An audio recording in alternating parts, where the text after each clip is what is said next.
Let us pray. Bless the Lord, O my soul, and all that is within me, bless his holy name. Bless the Lord, O my soul, forget not all his benefits. Lord God, as we come to the end of this busy and eventful week, we pray for our nation and our elected leaders gathered in this place. Remember those who assist in their work as they address issues affecting your people.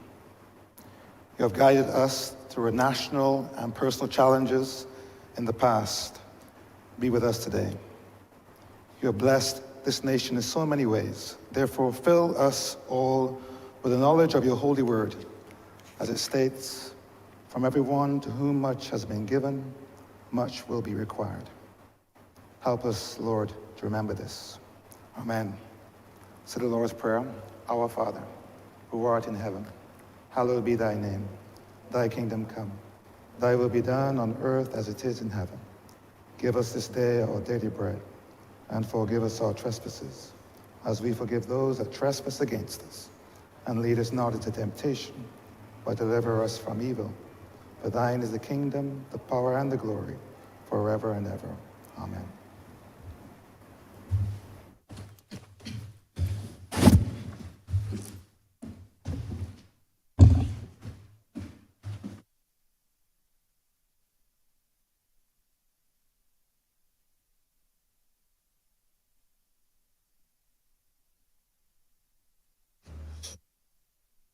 Go check, yeah.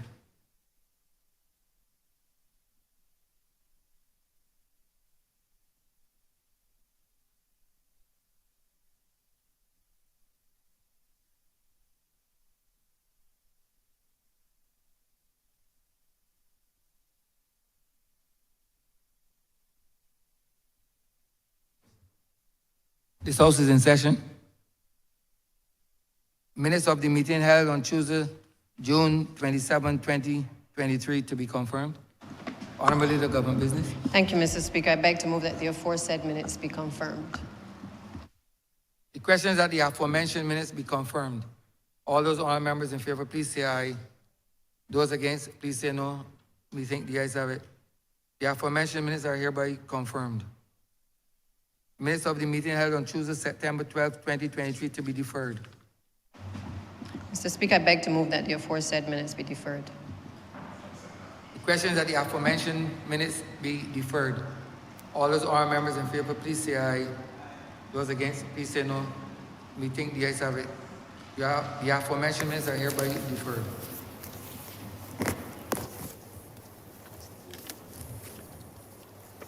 Announcements by Your Honour the Speaker. Messages from Her Excellency the President. Petitions, papers. Honourable Leader, Government Business. Mr. Speaker, I'm commanded to lay the Comprehensive Disaster Management Policy for Barbados 2022.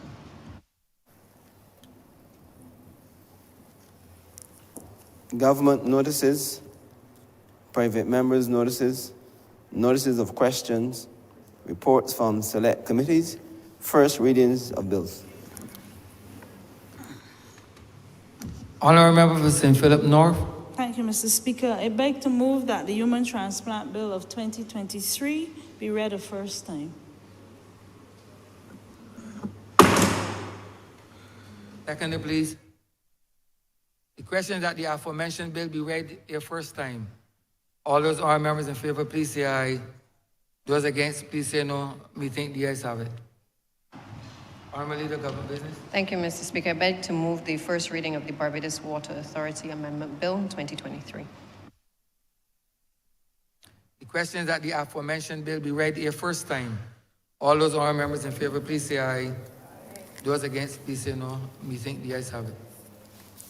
Statements by ministers, congratulatory and/or obituary speeches, personal explanations, motions for leave of absence, oral replies to questions, notices of motions for the adjournment of the House on matters of urgent public importance, orders of the day. Honourable Leader, Government Business. Mr. Speaker, I beg to move the withdrawal of order number 2. Not yet. Sorry, I beg to move the suspension of Standing Orders 6, 16, 18, 20, 42 subsection 5, 43, and 44 for the remainder of the day's sitting. The question is that the aforementioned standing orders be suspended for the remainder of the day's sitting. All those honorable members in favor, please say aye. Those against, please say no. We think the ayes have it.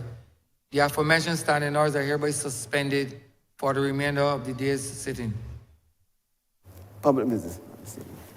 Honorable Leader, Government Business. Thank you, Mr. Speaker. I beg to move the withdrawal of order number 2 on the order paper, which is there cited as the Barbados Water Authority Amendment Bill 2022, and to given notice of and read a first time on the 19th of April 2022.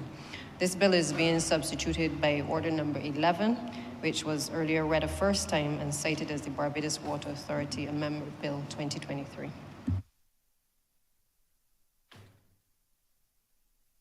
The question is that order number 2 on the order paper be withdrawn. All those honorable members in favor, please say aye. Those against, please say no. We think the ayes have it. Order number 2 is hereby withdrawn.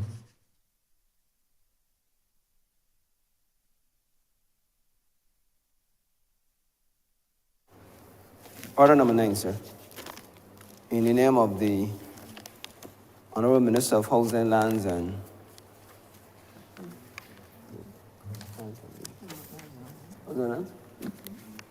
Minister of Housing and Lands, to move the passing of a resolution, to resume debate on the passing of a resolution to approve in accordance with Section 5 of the Crown Lands Vesting and Disposal Act, Chapter 225, the lease to the Autism Association of Barbados, a charity registered under the Charities Act, Chapter 243, as charity number 612, of a parcel of land, the property of the Crown, situate at the garrison in the parish of St. Michael in this island, for its basic life skills program.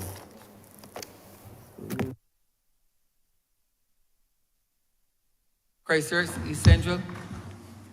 Thank you very much, Mr. Speaker. I rise to say to this honorable chamber that I'm very grateful for the opportunity to participate in this specific debate, as I was not here during the original debate, but I feel particularly privileged this morning, sir, for the consideration of the House to be able to allow me to say a few words to conclude and wrap up this debate. Now, sir, it has been, by my estimation, sir, probably about 4,442 days, sir, since my son spoke a word in English.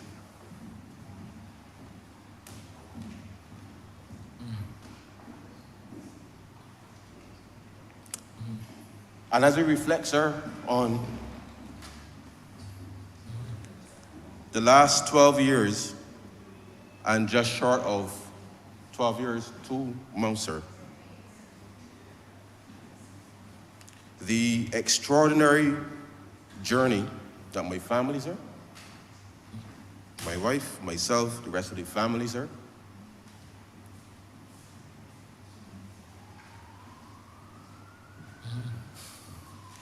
has been on to support an extraordinary young man.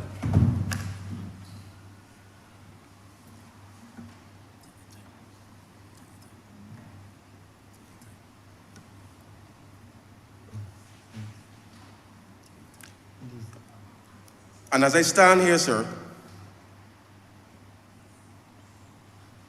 as a parent, first,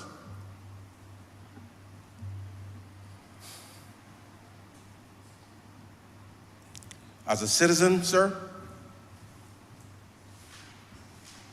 as a member of this party, sir, of this party,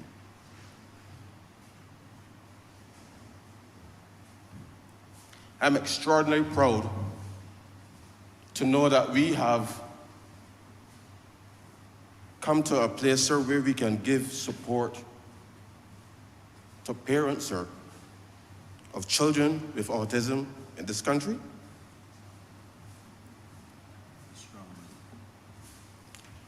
In a way, sir,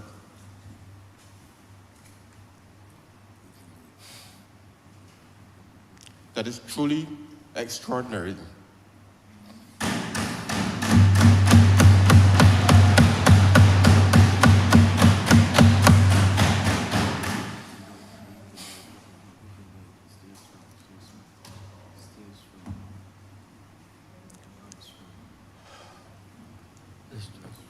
This, sir, is not just an ordinary lease of a piece of property, sir.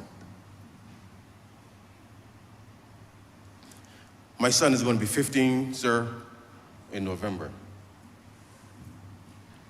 And the extraordinary effort and support, sir, that families in this country experience, knowing that whereas we have additional responsibilities, sir, because unlike typically developing children, sir, children with autism and other similar disabilities, sir, families are faced, sir, with an extraordinary burden. And the leasing of this particular property, sir, to ensure that persons with disabilities, and particularly in this instance, sir, persons with autism, would have the opportunity, sir, to be their best, to be their best selves, sir. To pull out that which, sir, is reflective of their strengths, is worthy, sir, of the attention and support, not just of Barbadians, not just of government, but it must be, sir, a whole of society approach if we are going to unlock the potential, sir, of our citizens.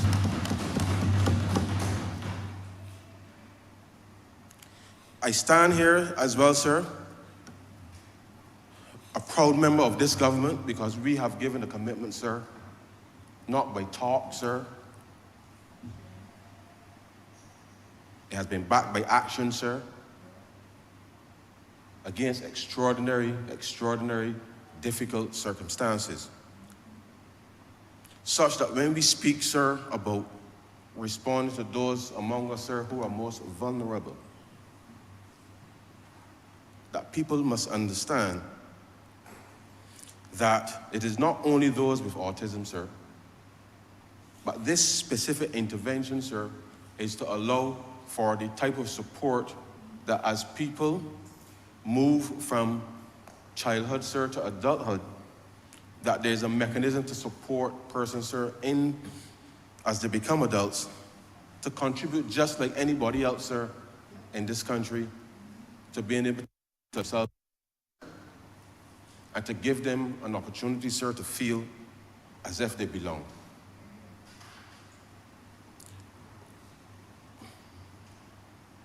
It is particularly touching, sir, and I must say to you that this is perhaps one of the most passionate debates, sir, that I will participate in.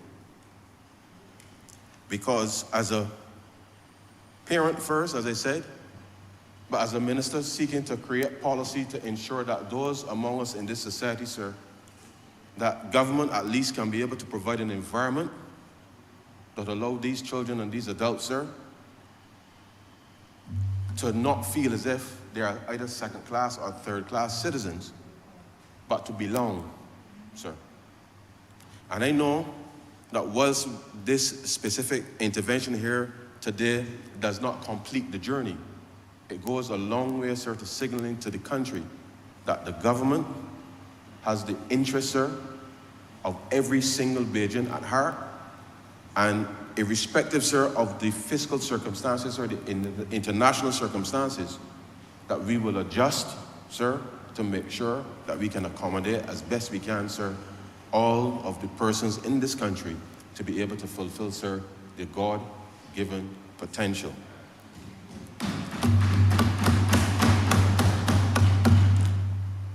The Autism Association of Barbados, sir, is one of those institutions, sir, that in the last 10 to 15 years, sir, as the population of persons presenting on the spectrum, sir, certainly has increased. We have seen intervention in various stages, sir, with respect to the Ministry of Education, the Ministry of Health, sir, elements within the private sector to help bolster and support families, sir. It is an extraordinary journey. My wife and I, sir, we have explored every possible therapy.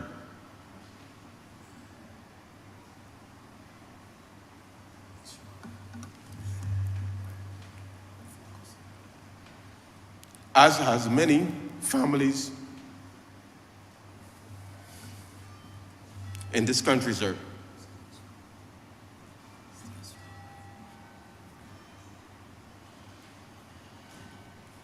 In an attempt, sir, to ensure that our children, sir, will not be disadvantaged, sir, in this country or in this world. And as I said to you, sir, 12 years and 2 months is not a short time. But it is etched in my mind, sir, because as I see my son grow into a quite handsome young man, unlike myself, sir, he takes after his mother in that respect, sir.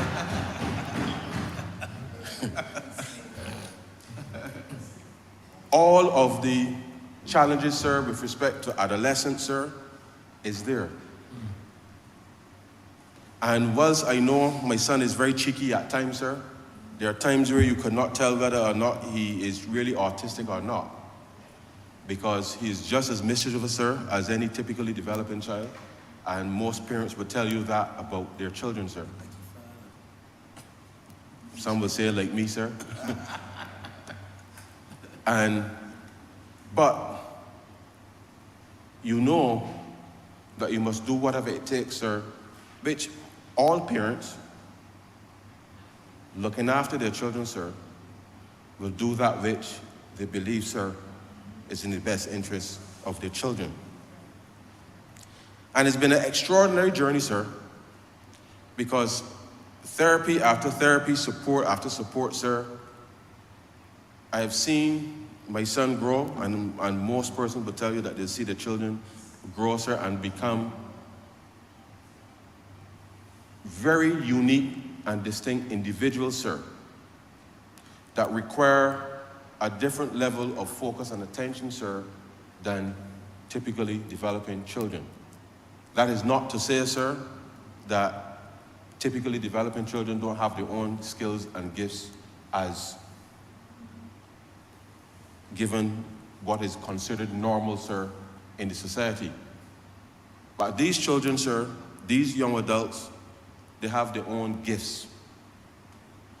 And the type of investment that is required to bring support to what the Autism Association is trying to create here, sir, is going to be important. And not just government, sir, but I say to the private sector and all of the NGO sectors that we must now pool together and work collaboratively with any reliable partner, not just for the interests of these children, but I believe strategically across the board, sir, that we must do that to ensure that all of our children, sir, all of our children can have the greatest possible opportunity, sir, to contribute in whatever small way, sir, in this world, and to be able to make their way with pride, sir, as Barbadian citizens. This resolution before the chamber, sir, is monumental, as it says, sir, for families. The one thing, sir, The one thing, and I know that as it's something that has played on my mind, my wife's mind, and notwithstanding the support that families may have, sir. The one thing that has plagued us in terms of planning, sir, is what would happen to Kofi, sir. And the support mechanism, should either of us, sir, or both of us happen to go unexpectedly. And we try to plan for that, sir. And many families, sir, think of these things. And it is important to understand that when you have a child with special needs, sir, it literally means that. It means that.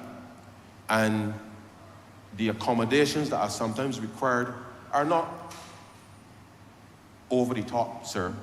It is to have an understanding that individuals respond to stimuli, sir, in various different ways. And for some, sir, as we may be here in the environs of Parliament, sir, just the passing of a vehicle, sir, could trigger a response that, in normal circumstances, sir, most of us would just accept and it moves on.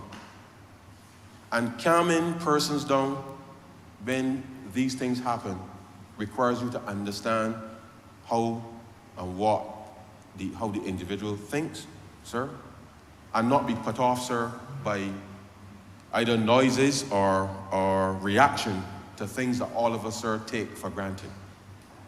And therefore, it is a particular understanding that I can tell you, sir, only those who know it, sir, or those who feel it, knows it, sir.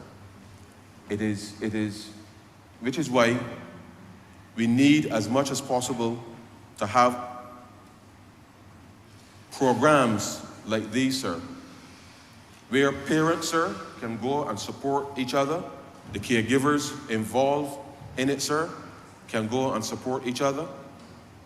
And if it is something, sir, that is worthy, sir, of the support that any Barbadian who has an interest in this area, sir, that if they either reach out to the Autism Association or the various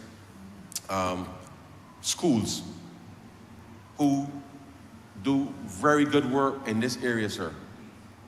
If we can work together, I believe that we will see the type of integration that I know that the Ministry of Education has been pursuing, whereby you will be able to have persons with disabilities in general, but certainly persons with autism, being able to work alongside persons in the regular work areas.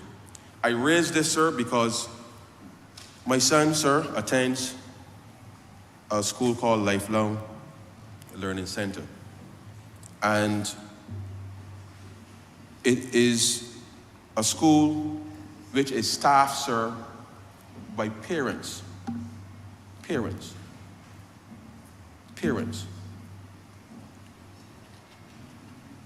who know and understand, sir, what it takes to deliver a different kind of education, sir. Because all of us want what's best for our children. And they've taken the opportunity to say, look, we believe that we can do for our children and children with autism and other ailments and deliver for them in a way that is not programmatic in the way that the traditional delivery of education, sir, happens. And I have seen, sir, what for some may be rudimentary, but you must appreciate, sir, that in this world, a small step, sir, is a mountain.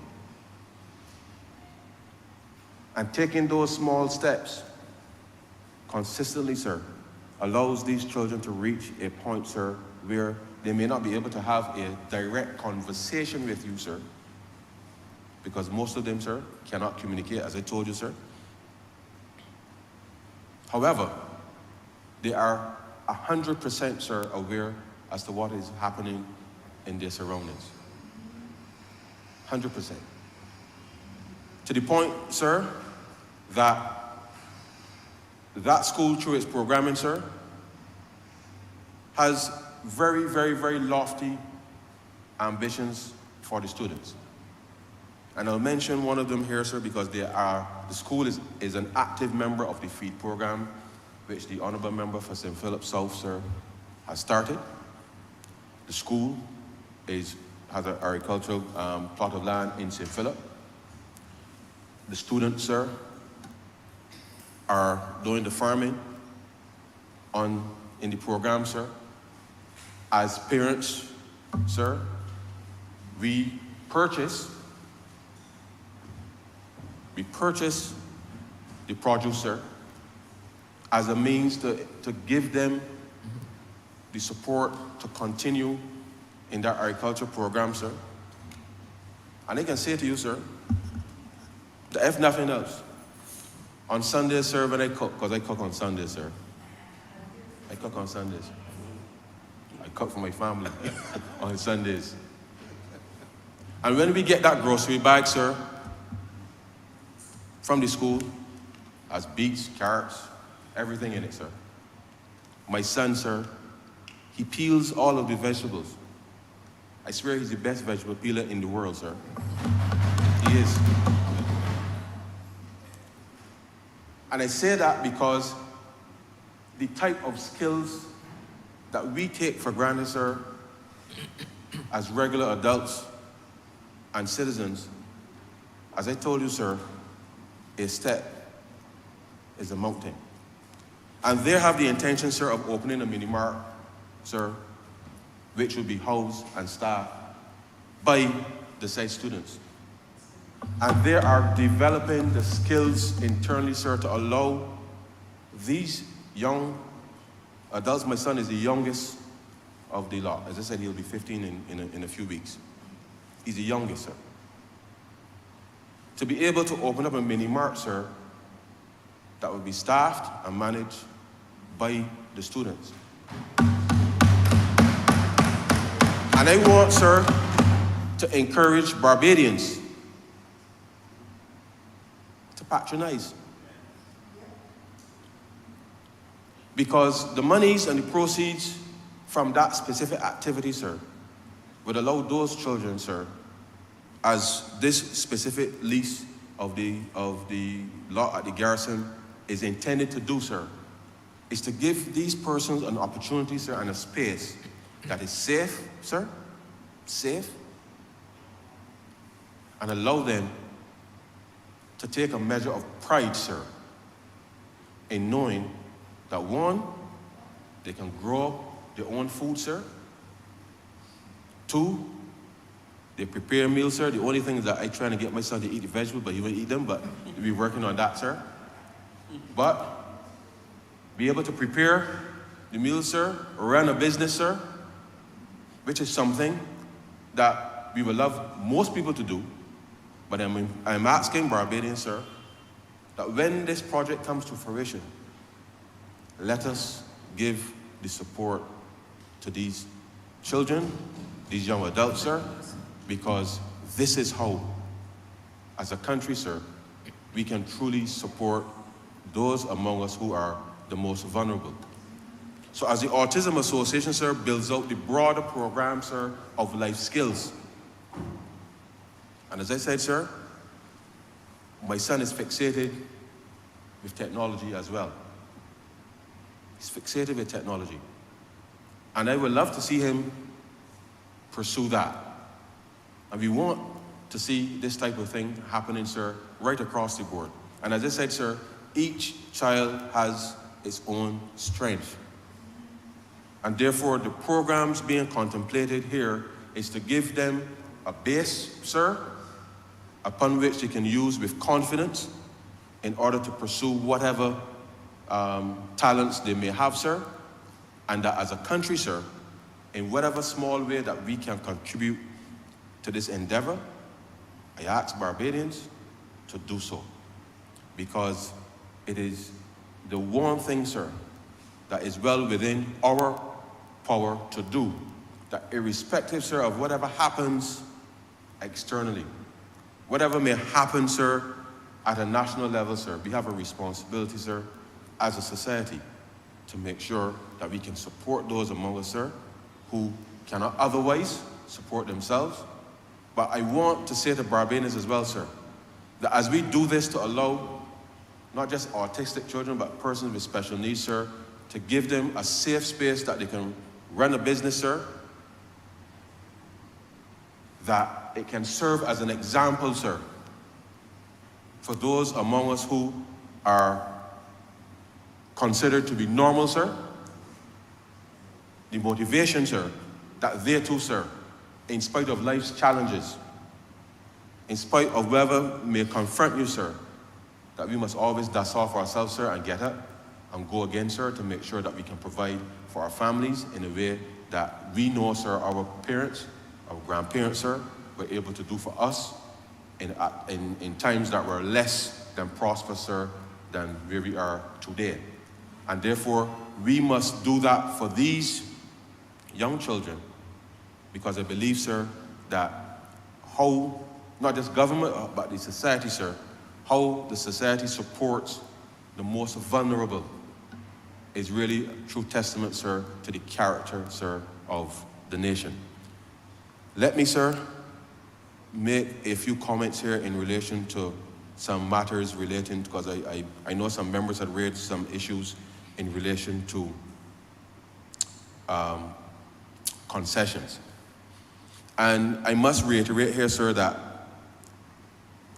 we have, as a government since May of 2018, sir, been very, very aggressive in how do we create a better framework for persons with disabilities.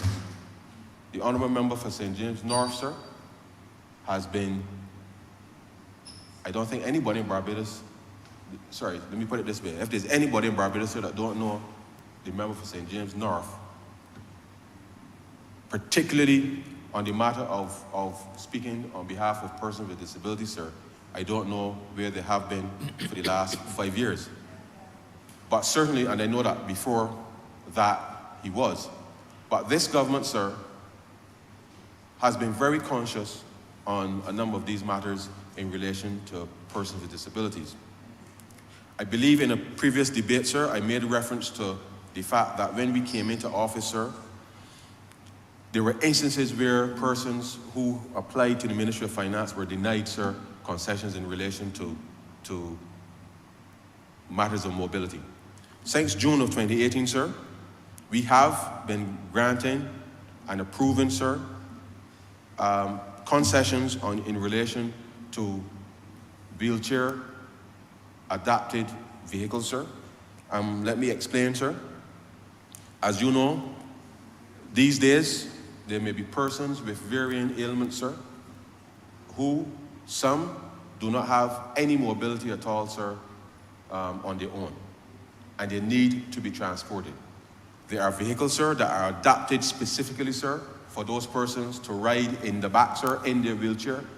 The adaptations are extremely expensive, sir, and in that vein, we have been able, since June of 2018, sir, to put a regime in place that waives, sir, all of the customs duties, sir, the excise, as well as the VAT, sir, with respect to the importation of those vehicles to allow persons, traditionally parents, sir, to be able to access duty-free, sir, those types of vehicles. There are other vehicles as well, sir, equally adapted that allows for a wheelchair person to drive those vehicles, sir. Those vehicles as well, sir. So in other words, sir, the back will open up, sir. The person will go up the ramp and they will roll right into the driver's location and they will drive the vehicle, sir, from the wheelchair. We've not had a lot of those, sir, but a few. Equally, sir, we have waived the duties in relation to that. When it comes to scooters, motorized scooters and the like, sir, we've done a very similar thing, sir, in relation to ensuring that those persons with disabilities will not be expensed, sir, in the way that they would ordinarily be under before we came to office, because we felt it was important that your lack of mobility, sir, because of a disability, you should not have to be expensed in the way that a normal person would be, sir, with respect to traditional mobility, and that has been the policy of the government, sir, since June of 2018. And therefore, that will continue to be the case, sir, because it has to be in that vein, sir, be that we are able to ensure that persons in this country can move around with confidence, sir, because of their own needs to be independent. As you know, sir, as we have acquired buses, sir, we've ensured that the buses that we have acquired on the part of the state, sir, that those buses are wheelchair accessible, sir, again, to allow persons to be able to access the buses as we need to going forward. And the truth is, sir, that this is really and truly the only way that in the 21st century that you can respond to persons with mobility challenges, certainly from a governmental perspective, given the resources that we do have available to us, sir, that allows us to be able to provide accessible transportation, sir, at reasonable cost, so that persons are not necessarily expensed to be able to deal with these matters. Now, the truth is, sir, we simply don't have enough. We simply don't have enough. And that is something that we will want to work with some of the NGOs who I know do transport persons. My son used to take the bus to school, sir, which the Variety Club, sir, I know I didn't ask to mention the name, but the Variety, sir, provides transportation for children with disabilities to get to and from school. I know that the Transport Board has been able to restart that service as well, given the increase in buses as well there. But the government can work with these entities to be able to bolster their capacity to be able to provide transportation for persons with disabilities, but certainly to ensure that children with special needs can get to and from school, sir, without necessarily having to interact in a normal way with respect to public transportation. And I know that the Ministry of People Empowerment has been reviewing that in the context of the policy with respect to persons with disabilities to see how we can add further support that particular initiative, because whilst we can all see there's traffic on the road, sir, and it's getting more and more intense, and persons with special needs and disabilities, sir, also have to access the roads in order to be able to go about their business, and therefore it is something that we are working to be able to help resolve. But as you would appreciate, sir, we have just come out of COVID-19, and whilst that is not an excuse, the reality is, sir, that we do have to work with the stakeholders to ensure that where the government cannot facilitate, that we also allow the private sector to be able to facilitate, sir, in a way that is consistent with respect to the purpose of the policy. And therefore, these are things, sir, that I believe are important in addition to what is happening here, because we do have to make sure that those among us who are most vulnerable are looked after.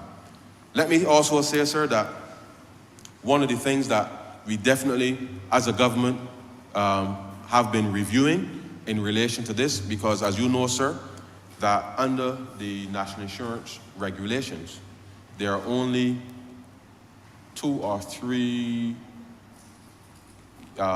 conditions, sir, two conditions, sir, that allow for persons to access disability benefits, sir. Now, I raise this, sir, because whilst I would love for my son, sir, to be able to work in a mini mart, sir, or to work in somebody's kitchen, or to develop software, that is my wish, sir. That is every parent's wish with respect to their child with a disability. The reality is that those regulations were set 30 or 40 years ago, and there are new conditions that will impact the ability of these children, these young adults, from being able to make what may be considered a contribution, sir, to society. And therefore, as we review the policy in relation to persons with disabilities, we will be actively looking at that to determine how else we can support through the provision of the disability benefit, sir, for persons who, through no fault of their own, sir, will become adults and will have no possibility, sir, of earning an income whatsoever.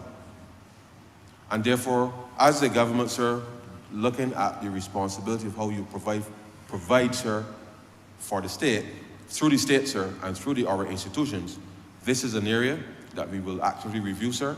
And I know that the member for St. James North has submitted his report to the ministry.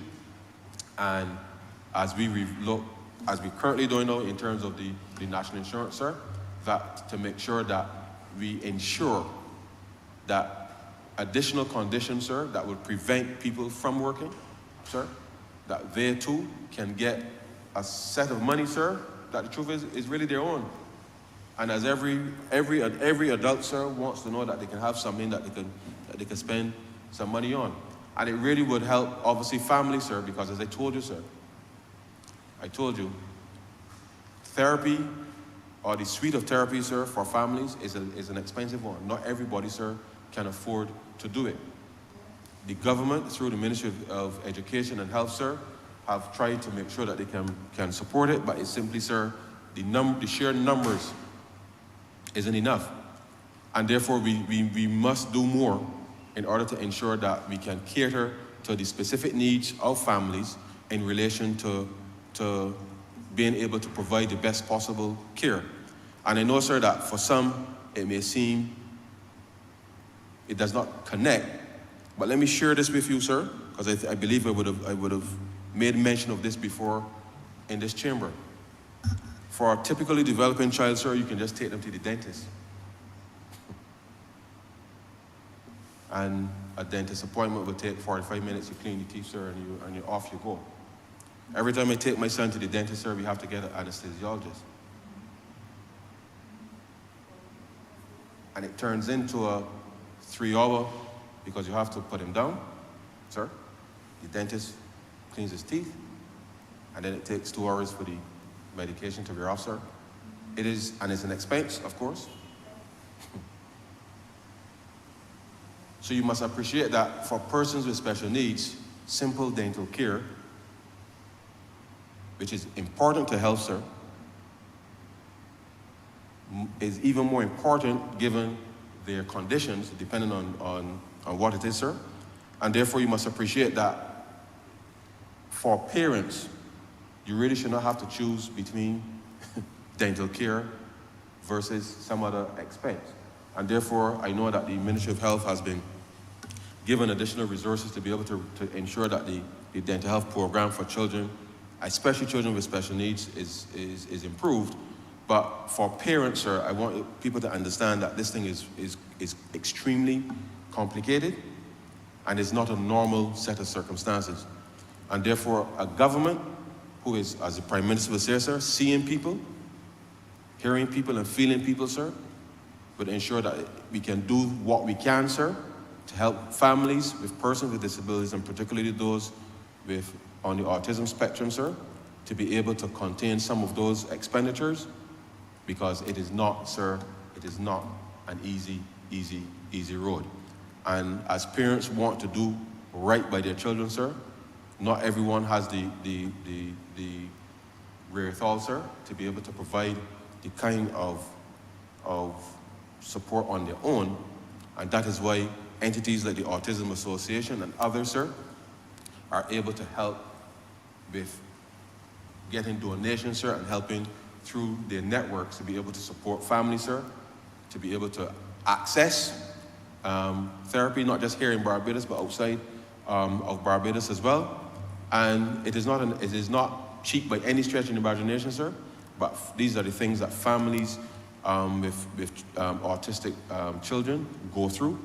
And all that is being asked is that where government or government departments or government agencies can intervene to be able to help create the right policy frame to allow these persons to be able to live their best life, sir, is all that we ask.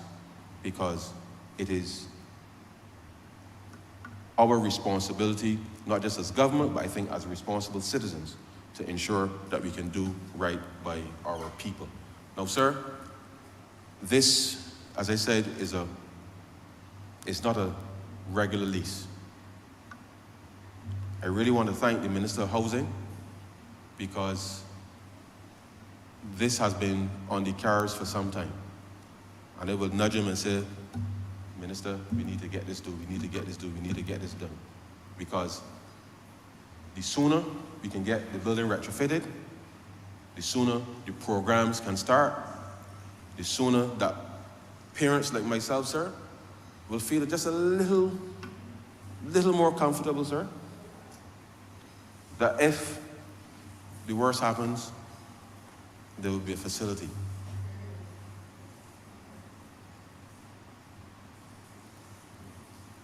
This connects with people, sir. Connects with me. And I want to thank the minister and his team for getting us here and to allow us as a government to be able to do that which has not been done before. But once it goes to the Senate and we get this done, sir, that we can get the renovations completed quickly. And I know that the minister, I spoke to the minister for planning, a member for Christchurch West, to make sure that we can get that process resolved quickly so that we can actively get this thing started. And I know that this can serve as an example as to how we can treat the people differently and to be able to empower people. And I believe this can serve as an example as to how a society, sir, truly looks after its most vulnerable. And I ask members of the chamber to give it your full support.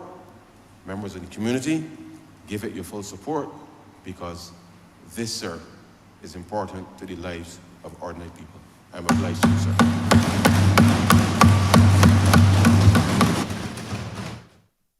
I beg to move, sir, that this read.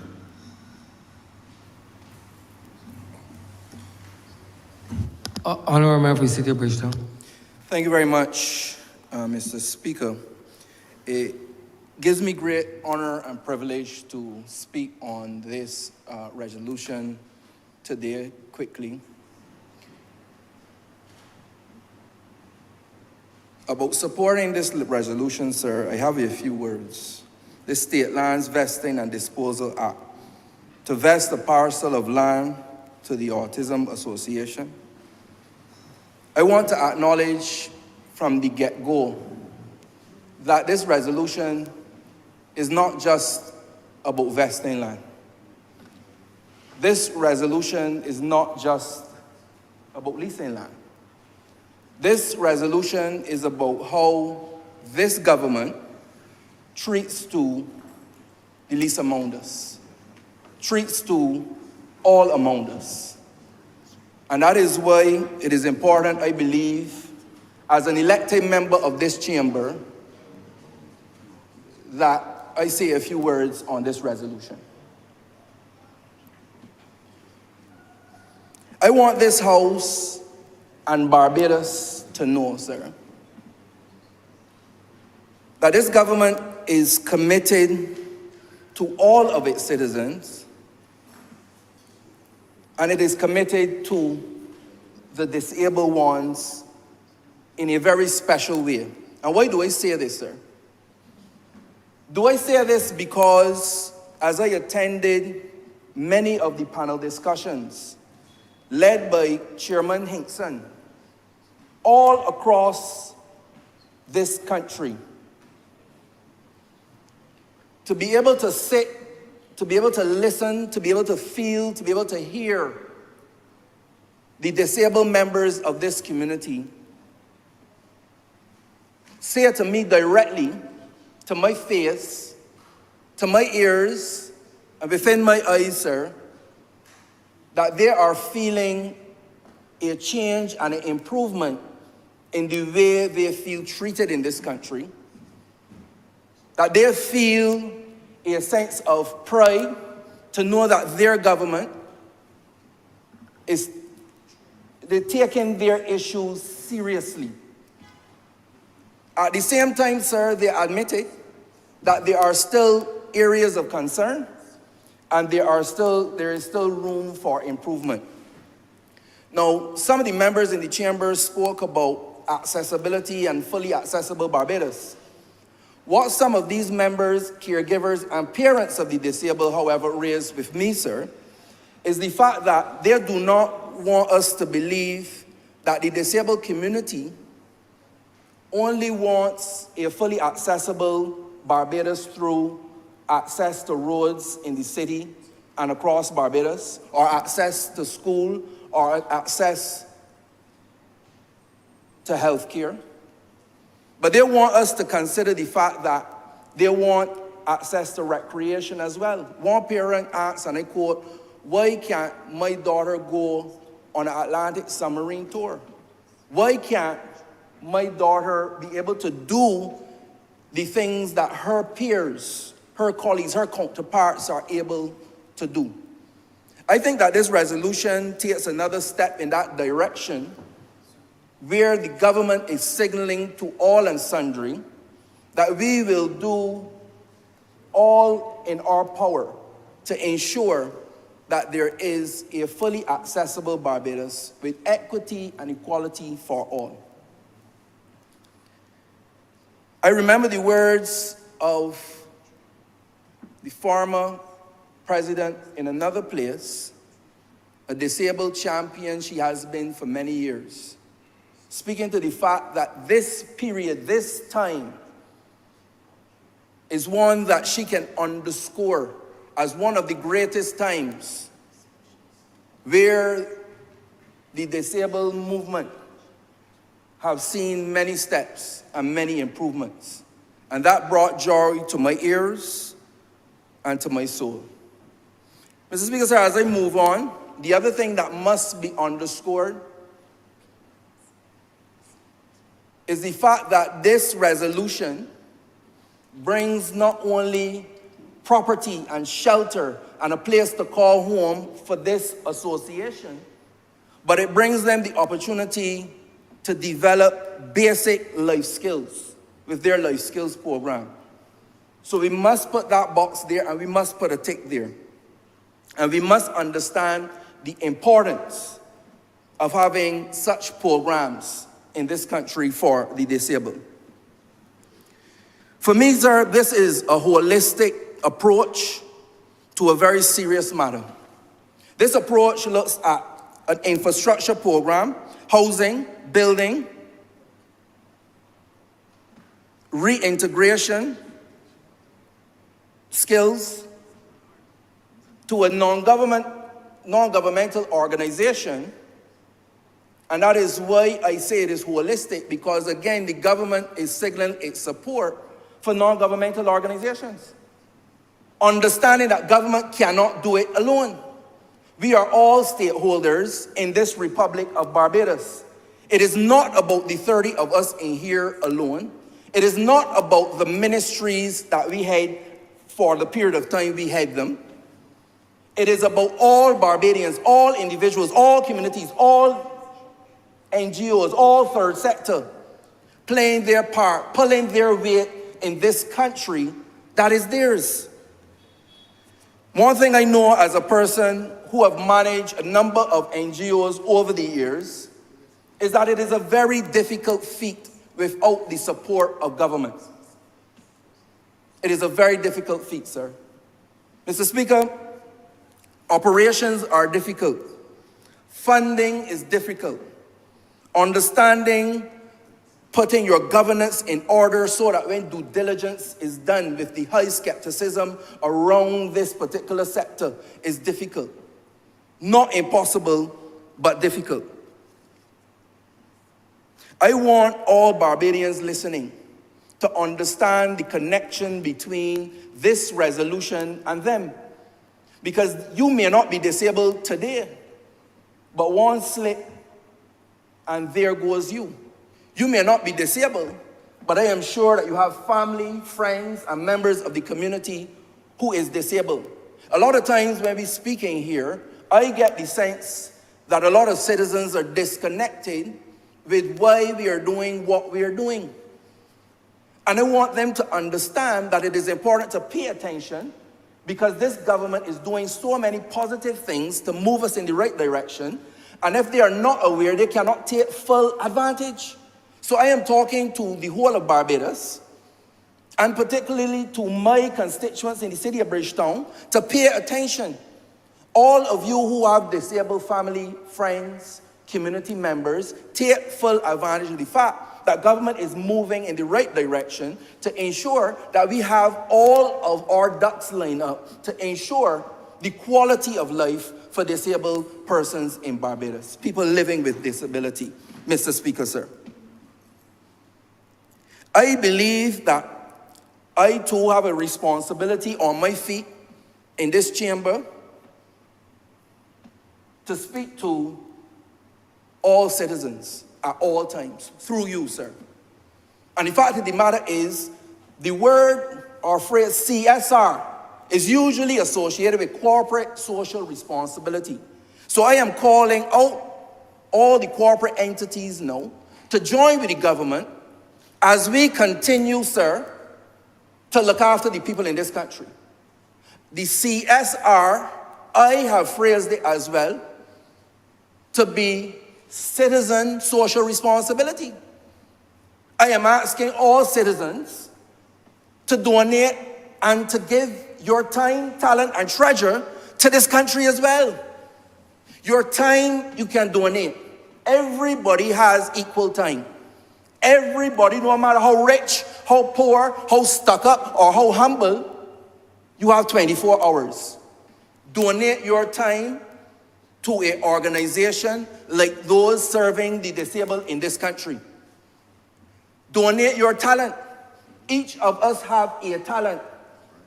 All of us are good for something. Nobody is good for nothing. What can you donate?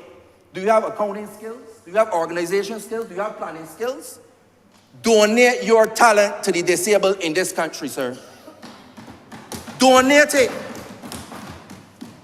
Do you have treasure? Some money, some trala, a little berry. I will not call any names, sir. I will keep away from that. But do you have money that you can donate to ensure that the programs and the projects come off and come off in a successful way? Donate your treasure. Cast your bread upon the sea and it shall return to you 12-fold, sir. Because it costs to care. One thing I know is you can have fantastic programs. You can have fantastic motivation, determination, goodwill. Best plans ever. But you do not have the funds to fuel it. In many cases, it goes nowhere. Although what I have learned through my years is that something you gotta get creative. And you gotta got stickability. And regardless of who support you, or how much money you get, or no money at all, the programs can still come off. Believe you me.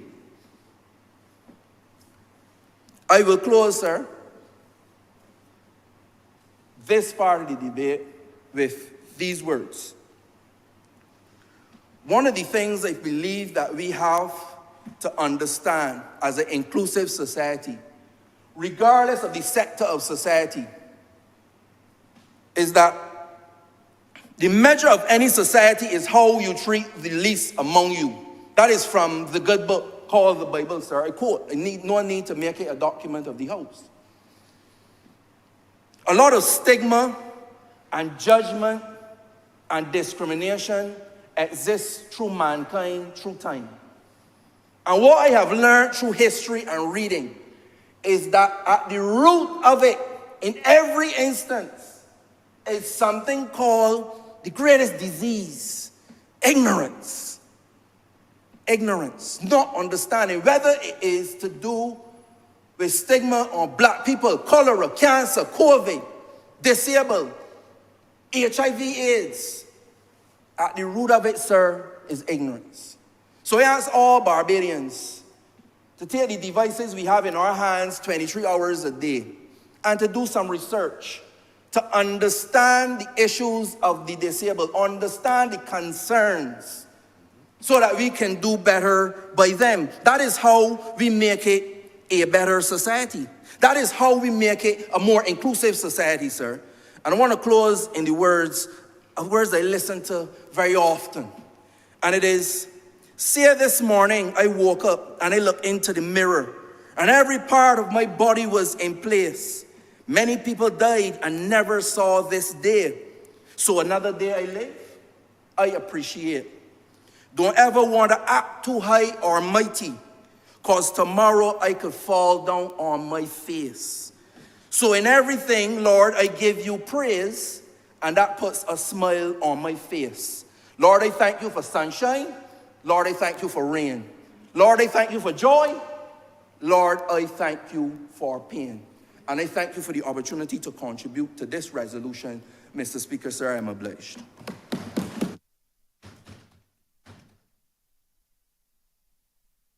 Honourable for Christchurch East Central. Thank you very much, Mr. Speaker. I believe, sir, I want to thank honourable members for their contribution to the resolution. Honourable.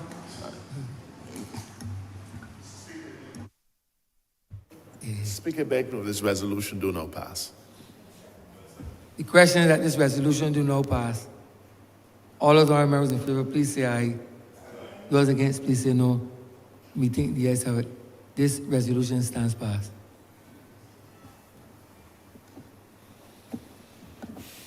Use for after the wrap up.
Mr. Speaker, order number 7, in the name of the Honourable Minister in the Ministry of Finance and Economic Affairs, to move the passing of a resolution that Parliament approve the further subscription by the government of 3,522 additional Series C shares of common capital stock of the Latin American Development Bank, Corporación Andina de Fomento, for the value of $50,400 US in accordance with Section 482 of the Latin American Development Bank Act 215-24, in the terms and conditions as set out in the schedule to the resolution.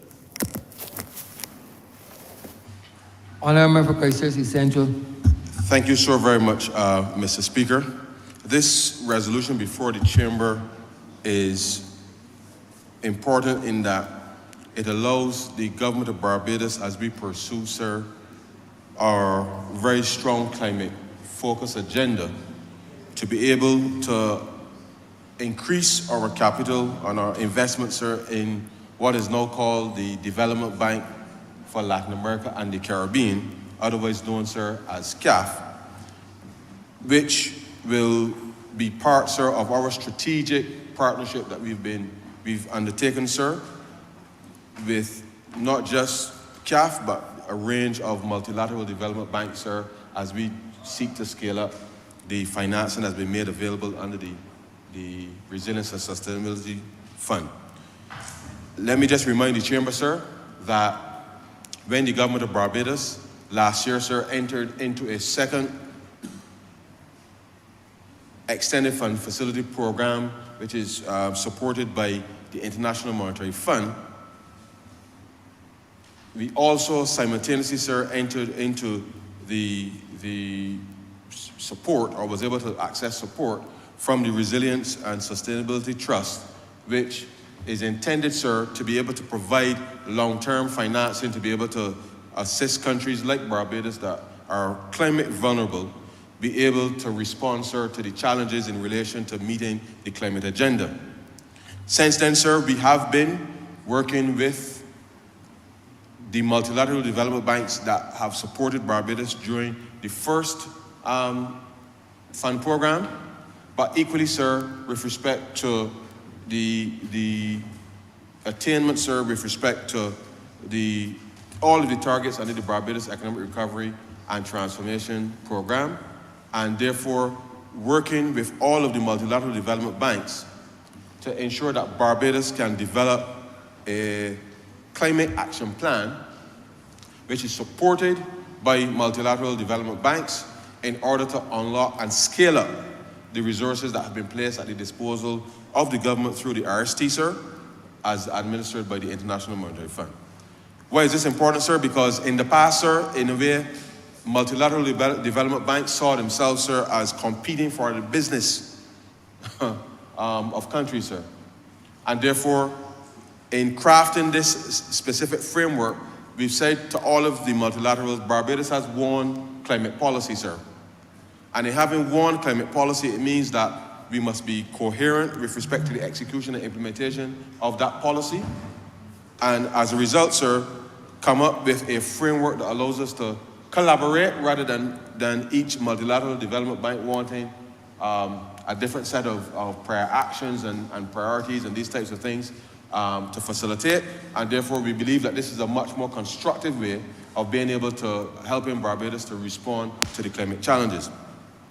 Part of that, sir, is that, as you know, Barbados became a member of CAF in 2014.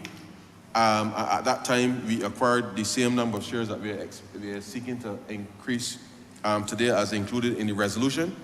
And the reality is, sir, that over the course of the next 3 years, we will complete the capitalization of this additional capital injection into the Latin American Development Bank, the Development Bank for the Latin America and the Caribbean, as it is now rebranded to be, sir.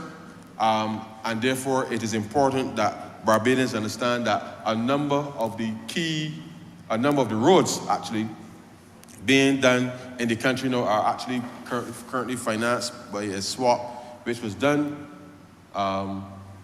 with CAF in order to ensure that the road works can accelerate and be improved, sir, across the country. And therefore, as we seek to increase our capital here, sir, it is important that we now understand that this is a strategic partnership with the bank.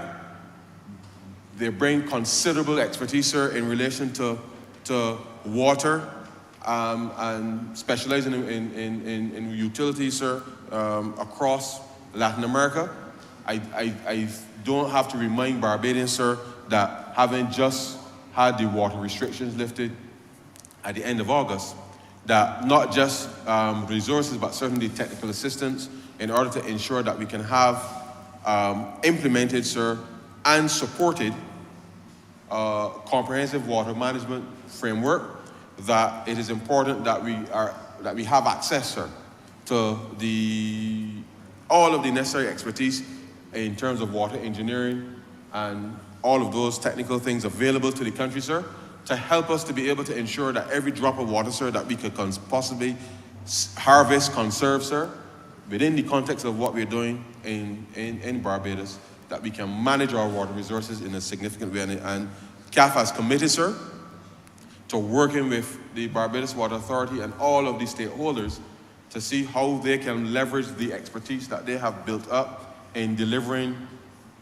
not just water projects, but programming for water across across Latin America, to be able to come to Barbados and lend that support that allows us to be able to enhance and improve our water distribution, the water contain issues in relation to water quality and to ensure that the standards obviously remain the same as appropriate. And therefore, this injection, sir, is important for allow the country to be able to be able to do more, whilst we're able to support, sir, the climate agenda. And it is important, sir, that as Barbadians appreciate, sir, that we don't do these things because it is easy, sir, or expedient. You really do have to make sure, sir, that strategically that we are leveraging as much as possible all of the technical assistance, grant funding, sir, as you will see the government seek to have access to more grant funding from a number of multilaterals, sir. As we craft our climate action plan, sir, it is important that Barbadians understand that it has to be financed. We are using as much as we can, sir, liability management in order to ensure that we use this existing debt stock to be able to do what we can to allow for improvement of services. And as I raise that matter, sir, I want to bring to the attention of the Parliament, as you recall, sir, last year we did a debt for nature swap with the IDB and the Nature Conservancy. We are working now on how do we create a debt for climate swap, sir, to be able to finance what would be the upgrade of the South Coast sewage plant, sir, to tertiary, because it's important that we understand that whilst as we frame out what is the climate action plan, sir, that we have to be innovative with respect to our financing arrangements in order to unlock additional resources that would allow us to be able to do things that we ordinarily would not have been able to do. And therefore, the government, as part of our operations in relation to liability management, we are working on that, and more will come to this chamber in relation to that, sir, in due course. But rest assured, sir, that the government is intending to ensure that we can have access to all of the technical and financial resources available to us, sir, to be able to respond to the mounting challenges in relation to climate. We believe, sir, that responding to climate in this way also helps us to be able to respond, sir, to the SDG challenges which certainly confronting the world, sir. And therefore, this is important because the collaboration with CAF, sir, as they have signaled to us, is that they are equally able to help us expand and support the financial literacy program, sir, that the government has already started, sir. And they have committed to be able to help us work with the Ministry of Small Business, sir, to ensure that two things can happen there, sir. Not just that we improve the financial literacy, but with respect to the conversation and certainly the learning of Spanish and the like, sir, that we want that as businesses and individuals in Barbados, sir, and are participating in the financial literacy program, sir, that they're exposed to opportunities across Latin America, sir, providing opportunities for greater business to take place strategically, sir, such that there's a greater linkage, sir, between the Caribbean, in this instance, but in certainly Barbados, and Latin America, sir, in order to be able to drive investment and growth opportunities, sir, in the region. And therefore, we believe that this is a strategic partnership, sir, with the Development Bank for Latin America and the Caribbean, and CAF, sir, in order for us to be able to unlock in a unique way, sir, in a way that is, I suppose, is more consistent with how we move in the region, sir, to be able to have access to the markets and opportunities, sir, that in a traditional multilateral, what would be done in a traditional multilateral relationship, sir, would not necessarily lend to that type of opportunity being made available. And therefore, we feel that this is a strategic partnership that Barbadians ought to take advantage of and to recognize that the ways within which we ought to finance certain projects, sir, or programs, sir, that is going to be important that we understand, sir, the long-term impact in relation to our financing arrangements. The truth is, sir, that as we embark on this, well, we've already started the second Barbados Economic Recovery and Transformation Program, Part 2. The reality of the situation is that the world is becoming, sir, more and more aligned from a geopolitical perspective. And as people start to take sides, sir, as you know, sir, we have a simple mantra in Barbados. We are friends of all, sir, and satellites of none. And we have been, within the context of financing, sir, made it clear that we will work with whomever we need to work with, sir, to resolve Barbados's problems. And therefore, we are not concerned, sir, that overly so with whether whose side anybody may be on at any given time, sir, in relation to their relations. But when it comes to how we deal and treat with people, sir, we believe that so long as we remain consistent with that we will be able, sir, to support the development of Barbados, be able to respond, sir, to the climate action needs that are required for the country, sir, and in so doing, sir, allow Barbadians to be able to see that we are consistently, sir, raising the standard of living in this country, recognizing that, of course, you have to, in order to maintain something, sir, you have to put something in. And if you don't put something in, sir, then it means the standard will drop. And when your standards drop, sir, it means people will pass you, and therefore you will ask yourself, well, how come this happened? And I don't want Barbadians to ever have to ask themselves again what happened in this country in relation to a standard of living.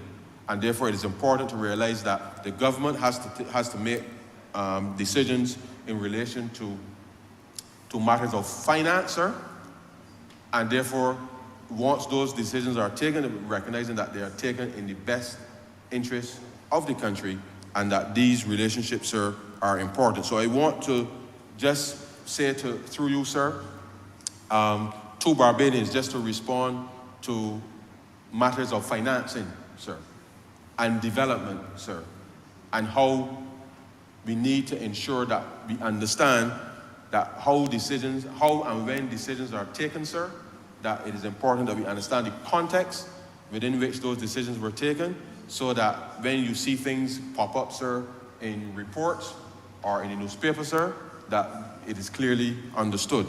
And I make specific reference, sir, to the issue of the financing, sir, of Sam Lords. And I raise it here, sir, in this debate because it's important to understand the choices that the government makes, sir. It makes a substantive difference, sir, to people's lives. When we came to office in 2018, sir,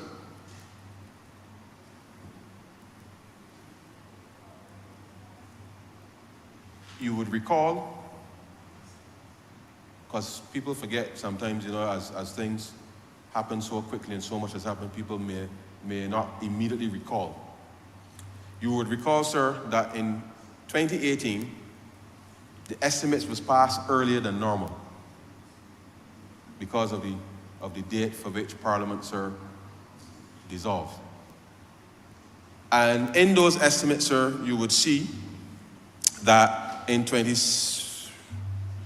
the last government had committed to financing, sir, had already started to commit to financing the construction of Sam Lords, sir. And I want Barbadians to appreciate and understand the context in which I'm speaking.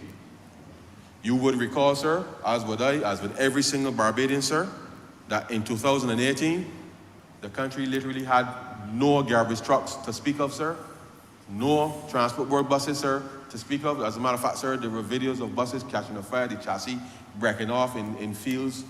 You name it, sir, it was there. Sewage, sir, was flowing openly in the streets of Barbados in 2018, sir.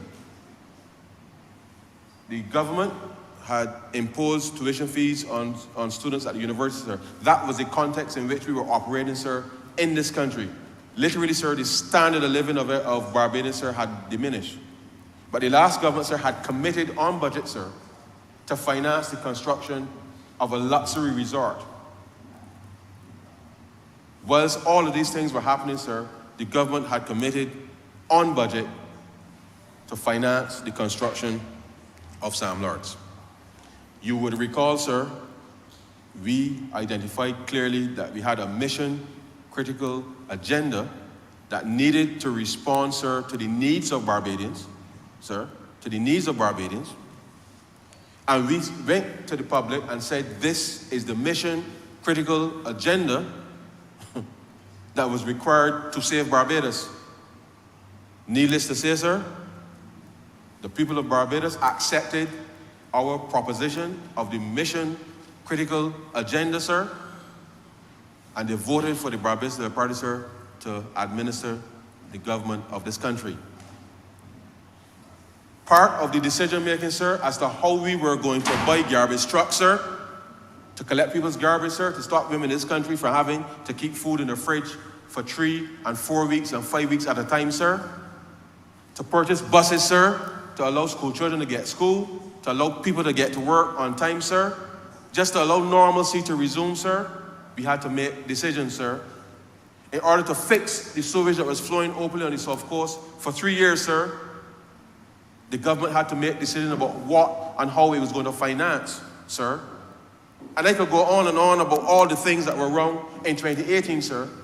But this Barbados Labour Party government determined, sir, that the construction of a luxury hotel, sir, was not the priority of a Barbados Labour Party government. And we determined that we will pause the bringing on budget, the construction of a luxury hotel, and focus, sir, on those things that were required to ensure that the standard of living for ordinary Barbadians could be addressed. So we weren't putting money in the budget, sir, as the last government had committed to doing, because if we had spent the money, sir, to construct Sam Lords in the way that was originally contemplated, then we would not have had any money, sir, to buy the buses, the trucks, to fix the South Coast and all the other things, sir, that every Bajan knew was wrong in the country at the time, sir. So therefore, when, as published in the Auditor General's report, and he has his view, sir, he has his view. We said to the Chinese who were financing the project, sir, that the government of Barbados, given the state of the country in 2018, sir, that we could not afford to build a luxury hotel when they had sewage flowing in the streets, sir, garbage piling up across the country for months, no buses, and the list goes on and on and on from there, sir. And we say to them, we cannot do it. And the same way, sir, the FI, sir, in running my household, can't get my light bill paid, sir, can't get my water bill paid, but I can't take up and go up on a cruise. That was tantamount, sir, to what the last government was doing. You got to make choices, sir. And this government made choices. And we said to the Chinese, we ain't doing that. We have to make sure that we address the issues of ordinary people in this country. So, as a result of the arrangement which allowed us to take the expenditures from on the budget, sir, to off the budget.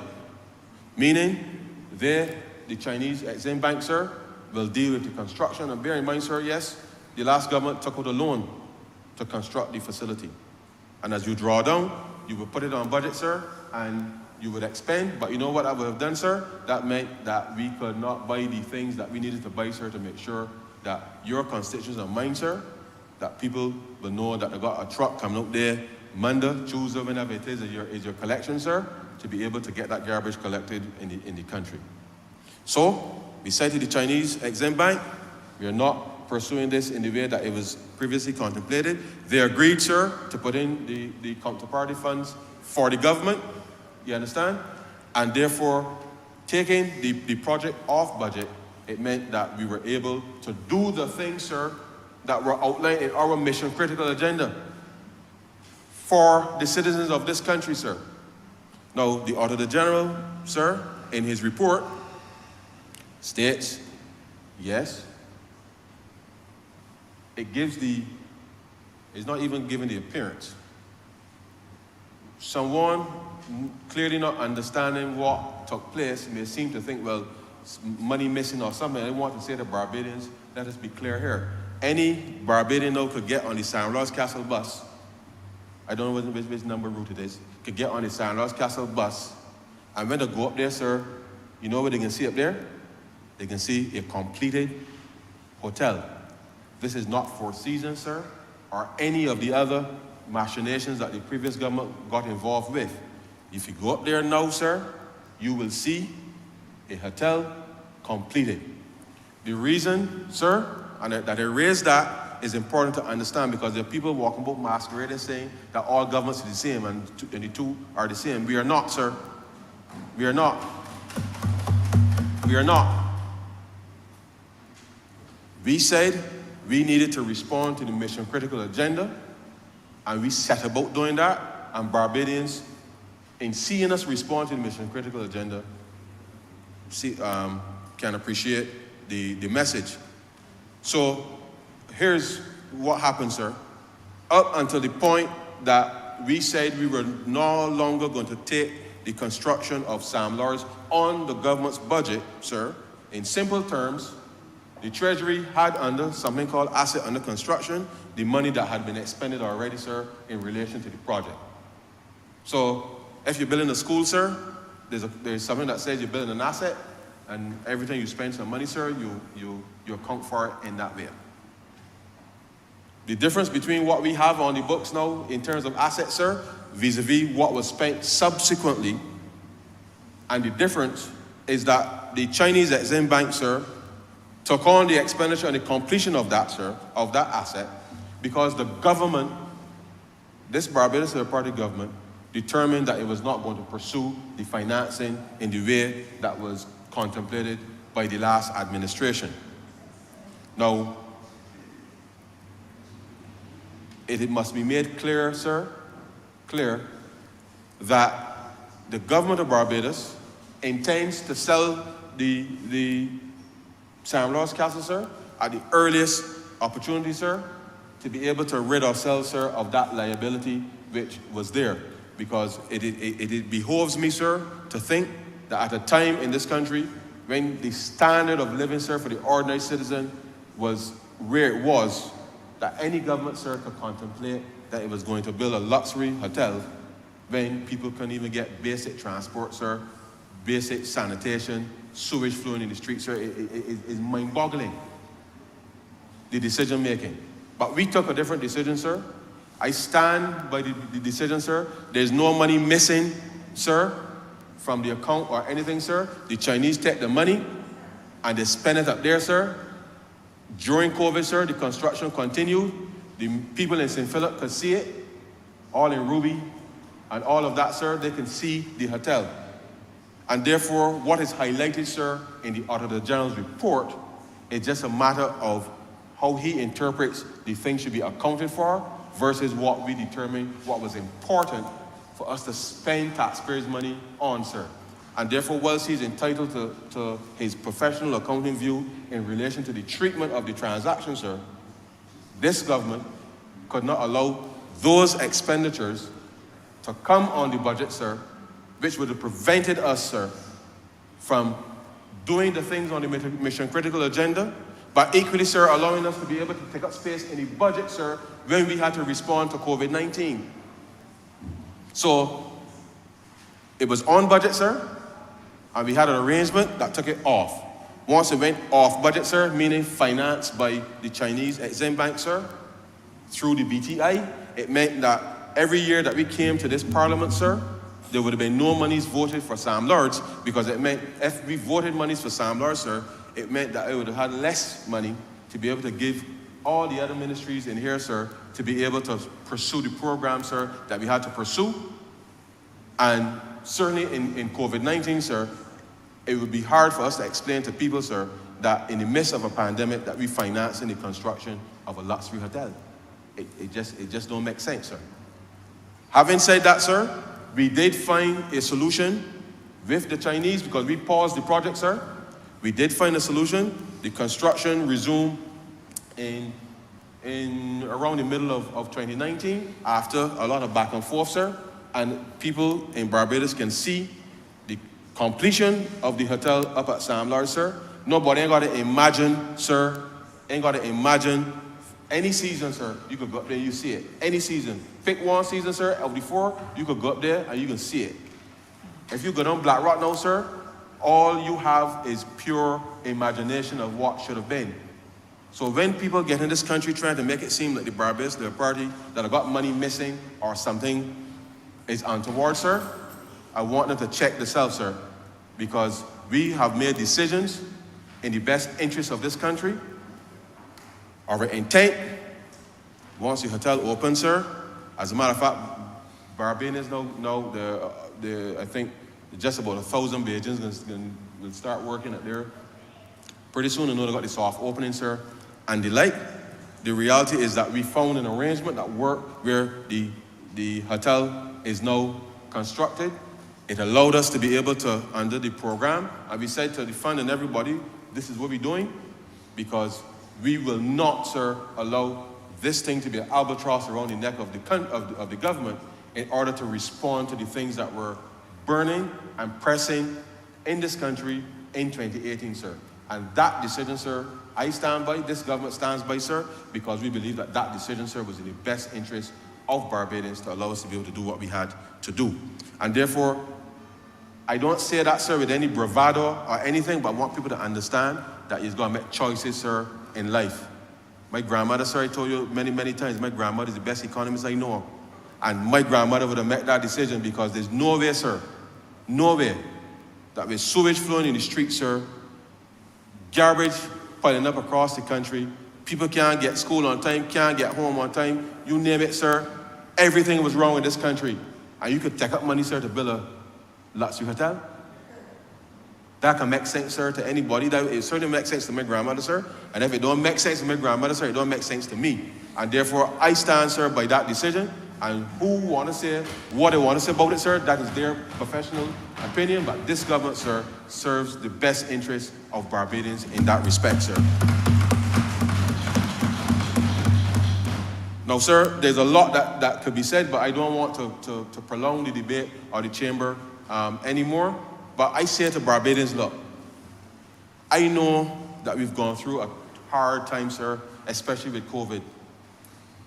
I know that as most people will see now, they say, well, you know, he's a politician now. So they don't want to, people want to somehow believe that when you say something, that there's some ulterior motive, sir, that you're trying to trick people and all of that, sir. I say to Barbadians simply, if you got a problem with Sam Lars, go. As a matter of fact, I know that the people who get in jobs there are happy to know that the government made a decision with respect to a different financing arrangement, sir, today. They ain't interested, sir, in whether you feel that it should have been accounted for on the budget or not, sir. And I don't make that statement lightly, you know, sir. I don't make that statement lightly because I understand how we need to make sure that things happen. But the government did not breach any rules, sir, in relation to the financial rules. It's a matter of interpretation. So if you don't believe that the transaction that was undertaken was the appropriate transaction from an accounting perspective, well, sir, I ain't an accountant, I'm an economist. And I know that when we have to make decisions about the budget that we do have to spend, sir, I know 9 times out of 10, sir, Barbadians are going to agree that purchasing buses, purchasing garbage trucks, sir, fixing the South Coast, putting students back to university, sir, and all the other things that were wrong with this country that needed to be fixed, sir, rank rare in priority, sir, rather than the building of a luxury hotel. And therefore, it is important that people just pause, sir, take a deep breath, don't get carried away. Sir, don't get carried away, because this government has been able to anchor and keep this economy going. I stand by that decision, sir. This government stands by that decision. And I know that the Barbadians who are going to be walking into Sam Lars to get some work in the next few weeks, welcoming the visitors, sir, that they too are going to be happy with respect to the decision that we were able to make to allow the construction to continue, to complete the hotel without impairing our ability, sir, to respond to the mission critical agenda. You don't have to be an accountant, sir, to understand that when you got to handle your business, sir, you got to left out them fancy things. For us, ordinary people, sir, we got to make choices in our lives in terms of what we do. A government has to do the same. And therefore, from an accounting or professional perspective, it says one thing, but this government has been able to ensure that we run this thing in a way that makes sense. Now, I'll just make one final comment before I take my seat, sir. We have had the opportunity, sir, in the last 5 years to do some interesting, I say interesting, it's not even that's interesting, it's just, it may be interpreted as interesting, but we have been able to advance monies to state-owned enterprises, sir. At the end of each financial year, we've always found a little something that would advance monies to a state-owned enterprise in order to help them execute their program in the next financial year. And I know, sir, that a lot of people gonna see references to expenditure above the voted amount in a year and interpret that to mean that there's something run away with respect to government operations. We have come to this chamber, sir. I have come to this chamber and delivered supplementary, sir, to give the monies that we would have advanced to state-owned enterprises that would allow them to execute their budget in the next financial year, which, based on what was voted, would appear to be higher. And let me explain, sir. Let us say, for example, sir, you're a state-owned enterprise, and your budget is $10 million for you to do all you have to do, sir, in the year. You come to me in January and you say, Minister, this is what I need in the next financial year to do what you have to do. I say, okay, no problem. We get through, sir. By the time we get here, by the time we get to Parliament here, sir, I have an idea as to what's going to happen between now and the end of the financial year. So I give you $8 million, sir, voted in your estimates, sir. And before the end of the financial year, sir, I advance to you through Parliament $2 million. Probably the last day of the financial year or around that time, sir.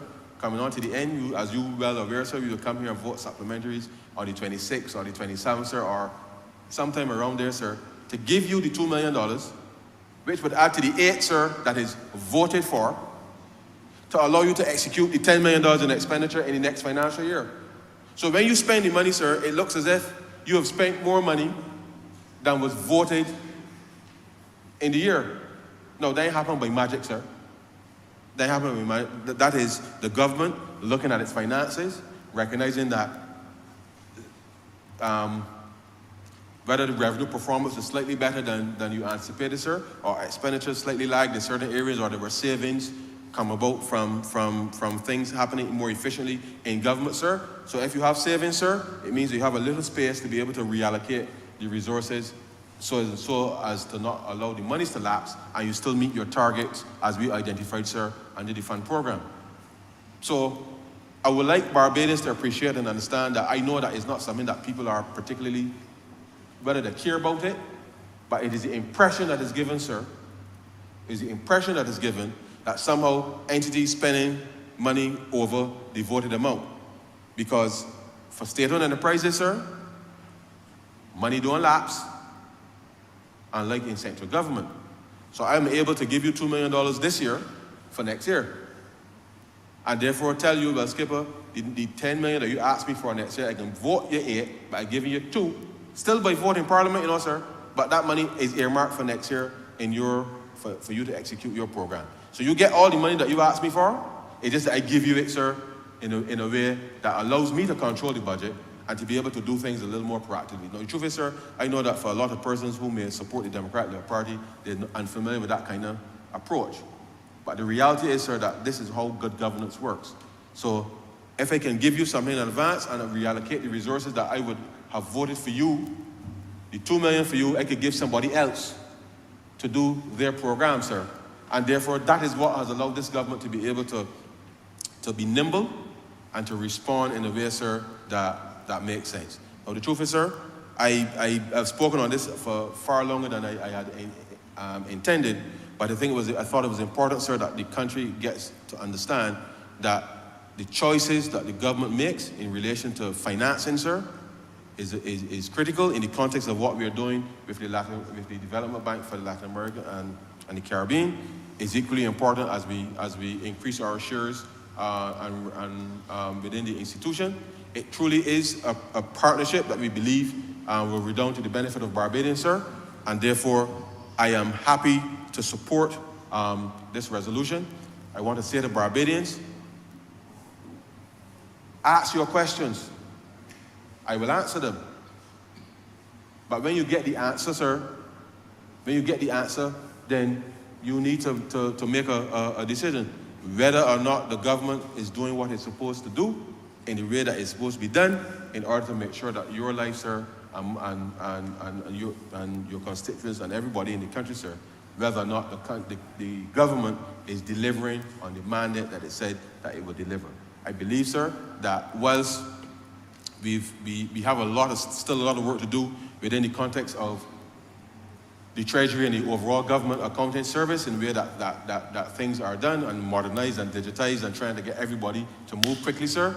I would love all of that to be done overnight so that we don't have any issues of whether something in a ledger here or in record there and all of those fancy things, sir, which, quite frankly, sir, I really don't understand because I'm not an accountant. But if it's one thing I know, sir, is that when monies are deposited into the government's bank account as revenue, I can say to my colleagues, I have received the money. Here is the money, sir, for the garbage trucks. Here is the money for the buses. Here is the money to fix the South Coast, sir. Here's the money to deal with all of these things that Barbadians expect. Here is the money for the road, sir. All of the things that people want, we have been responding to, sir. And I wish that we could have done more faster in relation to responding to these matters. But at the end of the day, sir, we have been constrained by our circumstances, and this government can stand proud, sir, of its record. And therefore, as we come here to increase our capital in CAF, it is another strategic step to allow us to be able to advance our climate agenda as we work with all of the multilateral development banks to be able to support Barbados' climate action plan. I believe this will be a true shot in the arm in relation to helping to drive not just capital, but to really help us to be able to meet some of the sustainable development goals, which really and truly, sir, speaks to the quality of life that people will live, and therefore it is something that I fully support. And so, sir, with those few words, I beg to move that this resolution do not pass. Honourable Member for St. Michael South Central. Thank you, Mr. Speaker. I rise simply to add a few words of support to this resolution for the government of Barbados to increase its capital with the Development Bank of Latin America and the Caribbean. We've been used to saying Latin American Development Bank, but I think that this nomenclature alone, the fact that we are now able to say the Development Bank of Latin America and the Caribbean, indicates to us a shift, indicates to us a movement in international multilateral diplomacy that is not just academic. That is not just academic. You know, sometimes we come to this honorable place and we say things like agreement for the subscription of common capital stock, and it sounds as if it's academic. It sounds as if it's esoteric. It sounds as if it is just some paperwork, some paper that is being pushed to be able to tick a box. But this is far from what this is. The work that the government of Barbados has done in the last 5 years outside of its physical borders has been substantive work, has been consequential work. And that work has been done in partnership with people who make decisions beyond these borders. And I'll say a bit about what I mean by that. There's so much that affects us that comes from outside. When I was studying economics, we were told that countries like ours are price takers. We were told that we have very little influence on international commodity prices. We have very little influence on global supply chains. We have very little influence on global value chains. We, as Barbadians, as a region, have been used to supplying bulk commodities. We have been used to cutting cane and making sugar and selling sugar. We have been used across this region to planting something and reaping something and selling that thing. That's not where the wealth is. That's not where the value is going to be created for our children, for future generations, to be able to be owners of capital in this region. And so one of the many things, the honorable member who introduced this resolution spoke about the bread and butter issues that confronted us, the mission critical things that we had to address as the government come into service in 2018 to get life back to the baseline. That was just the baseline, that was the bare minimum. No sewage in the streets, I would say, is the bare minimum. You can't even say that's development, that's just the bare minimum. So we had to do some of those things to get back to the baseline of what it means to be a Barbadian, of what people understand about what it means to be a Barbadian. Buses available. No sewage in the streets, the sewage system working. Pensions being increased to be able to allow people to live. But as we were doing that, we had to make up for the fact that Barbados had been missing from international conversations for a decade. The Barbados that people look to, no matter, don't mind how small we are. This was a country that was always influential in international conversations about global trade and development. And for a decade, radio silence. But we are price takers. We are takers of many things. So unless we go and have conversations in the places and with the people who help make those decisions, we are not in anything. We just have to sit down here and wait and hope that whatever decisions are made without us there happen not to harm us. But guess what? Most of the time, when a decision is made in your name without you there, or without you having been able to weigh in, either by sending who you want to represent you, or by sending your own perspective, or by being there to share your own perspective, you end up at a disadvantage. I start here, sir, because this may seem like a simple resolution for a capital increase, but this is actually far more. The conversations that we were able to have with the Development Bank for Latin America and the Caribbean, that we were able to have in with the Inter-American Development Bank, with the International Monetary Fund, with the World Bank, and I stress the World Bank because, to be frank, Barbados had graduated to this very strange position where, in essence, you are told, you are okay now, go off on your own, and there's no need for you, because you're middle income and 10 years ago, your gross domestic product was this amount, you're all right. Rather than looking at what are some of the challenges that countries like us face, and being able to work with us to make sure there is always sustainable financing available. And don't get me wrong, sir. I do not believe in cap-in-hand diplomacy. I do not believe that we simply say, poor we, give us some money. But hear what? That has not been the approach of Barbados or of this government.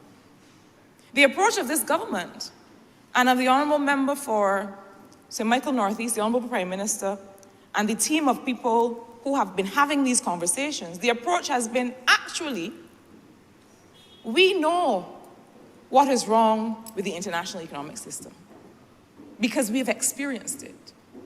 We know as a small, middle-income island state the things that affect us, but we can also show you the innovations that we've been able to make, the things from which you, IMF, the things from which you, World Bank, the things from which you, CAF, should learn that we were able to do in Barbados. Have a look at this. Have a look at these natural disaster clauses that mean that if a hurricane hits Barbados, we don't have to pay principal or interest in some cases for 2 years, and we can actually spend on fixing the country. That was Barbados. We didn't wait for anybody to come and develop natural disaster clauses and say, here's what we've been doing for the last 2 decades. That was Barbados. And so, one of the reasons that we are here today considering this resolution is that the conversations that we've been having with institutions like CAF have been conversations that have been consequential for this country and for this region. It was on the basis of conversations with me when I was Minister in Economic Affairs and Investment and was able to make a presentation to the Inter-American Development Bank about what a natural disaster clause could look like as applied to their current systems and their current instruments. It was on the basis of that that they came back with a new instrument that said, listen, we've decided that we are going to create a principal payment option. That means that for 2 years you can suspend principal payments on IDB loans. That was on the basis of a conversation with the government of Barbados. It wasn't just our loans that it affected. It affected all of the loans of the Inter-American Development Bank because little Barbados had the temerity to make a suggestion about how IDB could improve its systems. We are not doing cap-in-hand multilateral diplomacy. We are having conversations as equals with our colleagues in the global international economic space. That is the reason that we have seen so many innovations and so many new things that are applying to how countries like Barbados are being treated in the international space. This is not esoteric, this is not academic, this is not because people like to write papers and ask for things to happen. The fact is that we've been able to strengthen, Barbados has been able to strengthen its relationship with this bank. And I want us to understand as well that when we talk about financing, when we talk about partnerships with multilateral organizations, we're not just talking about loans. We're talking oftentimes about grant financing. We're talking sometimes about guarantees so that if you're working with a third-party financier like a commercial bank and there may be issues with making funds available to the private sector by that commercial bank, there are options for multilateral banks to offer guarantees so that if that private sector company gets into trouble with that loan with that commercial bank, that there's a safety net there. There are all kinds of ways that partnerships with banks like CAF and IDB and the World Bank and others benefit the people of Barbados. But there are also all kinds of ways in which their partnership with us, they are the better. The region is the better. The world is the better for having these conversations. That's what real partnership looks like. The Resilience and Sustainability Fund of the International Monetary Fund was developed, I dare say, I don't know if the honourable member for Christchurch East Central would agree with me, but was developed, I dare say, on the basis of conversations between the highest levels of the fund and the Prime Minister of Barbados. So we don't just sit down and say, this is what we want, and we don't come with ideas for how to make it happen. The IMF, which was an institution that really was about balance of payments crisis, when a country gets in a position where it can't pay for anything, the IMF was set up to come in and bail it out. Simply financing support, balance of payment support, for the worst of times for a country. The IMF has now become a development institution. And I don't think that I would be exaggerating if I were to suggest that that has very much been strengthened by the relationship that the fund has had with this country and with others in the region. That fund that was established for climate support is not perfect, I would be the first to say. But often you don't start out perfect and you evolve. That fund that was established, the Resilience and Sustainability Trust, there is a reason that Barbados was, the second country to be able to access that. One of the reasons is that the conversations that we had with the fund put them in a position to be able to carve that out, to be able to establish that. And so all of that to say, sir, that when we see these kinds of resolutions and when we come to this place to do this kind of work, it is not box ticking. The Development Bank of Latin America and the Caribbean has had several financing operations with Barbados. And one of those has been something called the sector, two of those have been something called the sector-wide approach program. How did that come about? And I had the honor to be able to put that, to lead the setting up of that second SWAP, sector-wide approach program, or SWAP as we call it, for the transport sector. And one of the reasons that came about was because we had started out talking about a traditional investment loan where you have a set of activities and the bank tells you you have to do it in this way, and if you don't do it in this way, you don't get the next set of money. And we said to them, but here's the challenge that we're having. This thing is too tight for us. This thing is too prescriptive, and it's not going to work for us. We need to be able to have a sector-wide approach program that will allow us to do all kinds of things in the transport sector, not just fix roads, because the loan was supposed to be for fixing roads. We know that we want to be able to address culverts and bus stops and institutional strengthening of the agencies that deal with roads. We know that we want to put the Ministry of Transport and Works in a position to deliver roads better. We know that we're going to have to look at equipment packages. And that is the kind of relationship with the development bank. That is the kind of negotiation process. That is the kind of scope you have when you're able to strengthen your position in an institution like CAF, which is what this resolution allows you to do. I will say, and I think the people of St. Michael South Central would object to me sitting without pointing out the fact that the very reason that we got a sector-wide approach program for the transport sector for roads to be done was so that some of the small roads and community roads in places like Halls Road could be fixed.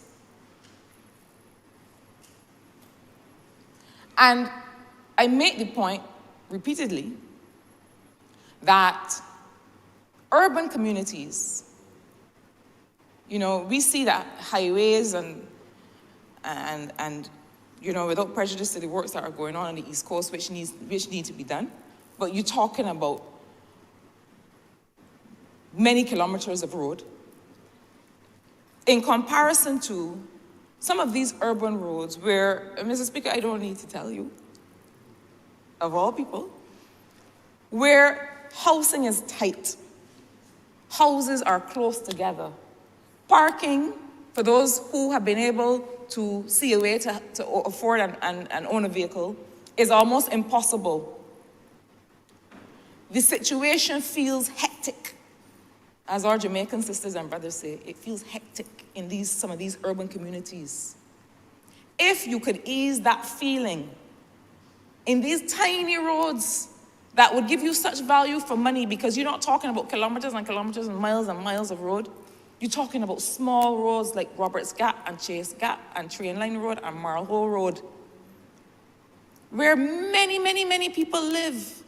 And I know the metrics that you look at, how many people drive through the road. I don't want to tell you how many people drive through Roberts Gap trying to get to town in the morning, sir. Traffic chock-a-block. As are potholes.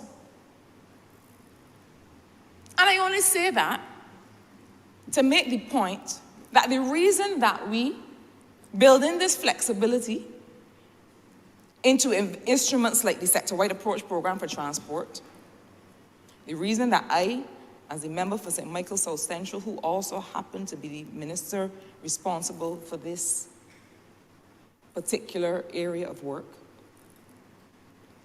made sure that we had this approach to fixing roads, was because I would leave St. Michael South Central in the morning and go in the ministry and go into conversations with the bank and understand that the issue that we were trying to fix was not just about how many people drive on the road. The issue that we try to fix when we address basic social infrastructure is people's standard of living and people's feeling that we care, that somebody cares, that you're not leaving them in the back of the credit union with a mash-up road because you only care about the road driving down the front of the credit union. So I don't know how to talk other than straight. But if I make the point that these conversations are not academic, that they are material to the standard of living of the people of Barbados, then they must be made to be material to the standard of living of the people of Barbados. We don't do the financial innovation that the member for Christchurch East Central talked about so that people can stay in the condition that they've always lived in. And if you talk about easing the situation in urban communities, if you talk about addressing the way that people live and the opportunities that they have, you can't do it halfway. Sir, I would say that we have had a lot of satisfaction with the way that the engagement that the government has had with CAF. I will also say that the reason that these conversations are so important is that right now, if you pick up any newspaper, read any blog or any journal that talks about global finance, what people are talking about is this idea of a new international economic order. What the Honourable Prime Minister continues to advance, as we did when we had conversations at the Climate Summit in Glasgow in 2021, is this idea that whatever the global financial institutions are doing, that is not working for us. In fact, that is not even working for them. That is not working for the world. And so this idea of a new international economic order, I'm not saying a new world order because I don't want the people who tend to hold on to conspiracy ideas to suggest that that's what we're here in Parliament debating. When people talk about a new international economic order, they're saying so because they realize that the balance of power is shifting from the traditional economic superpowers to others who have different kinds of influence. And we have to be a part of that conversation. But beyond this idea of the macro financing flows and how that is done, I think we have to go beneath that. I was asked recently to do some work with some global partners on this idea of a global green industrial policy. What does that look like? How do we get in shape? The macro level is necessary, is important. We need to get the financing and we need to have innovative instruments and so on. But a few layers down from that is how do you make it, these things that you're trying to do, reach actual people who have to work? What will it mean for jobs?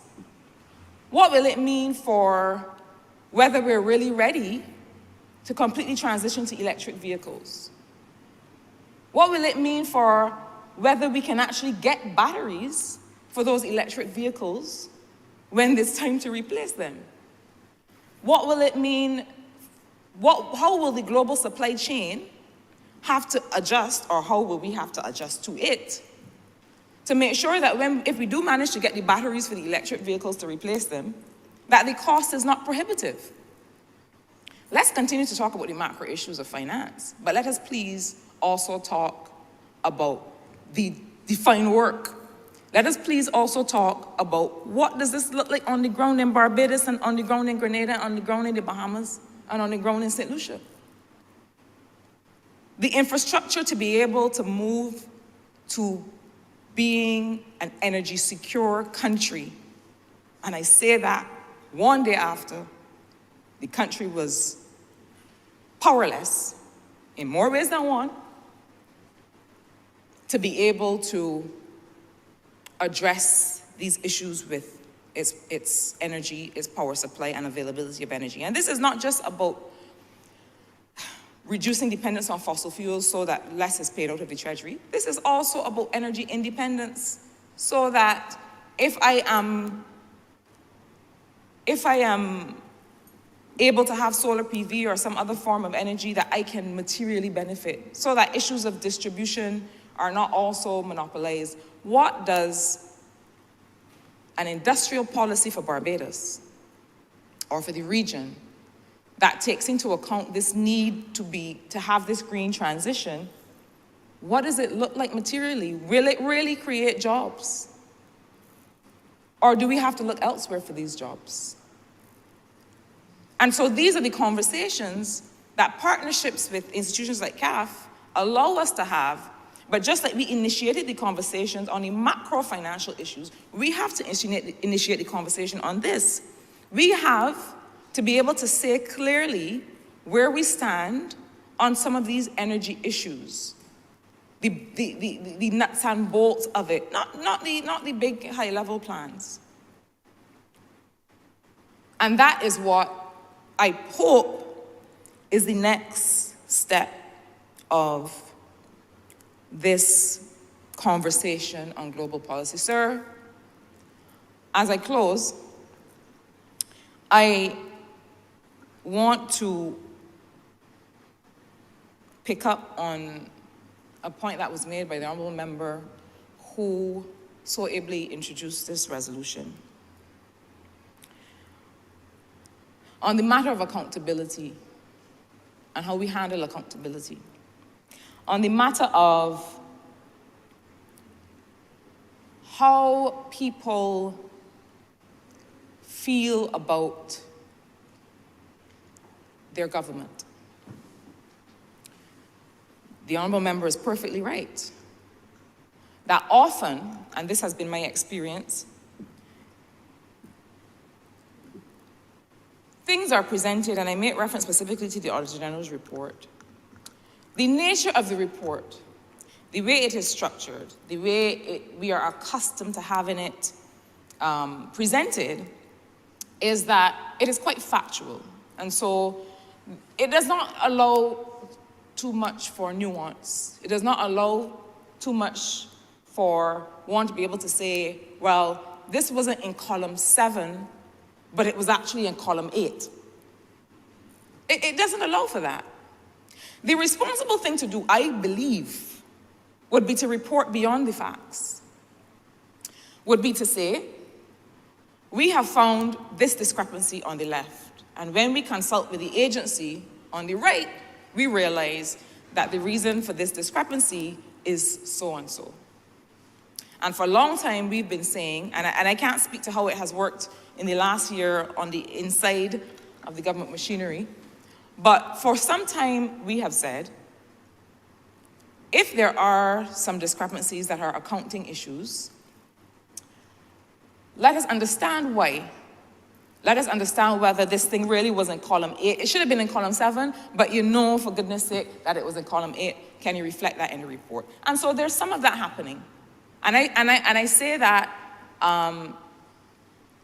understanding that the Auditor General's report is structured in a particular way, and that individual has a duty to present what he has found.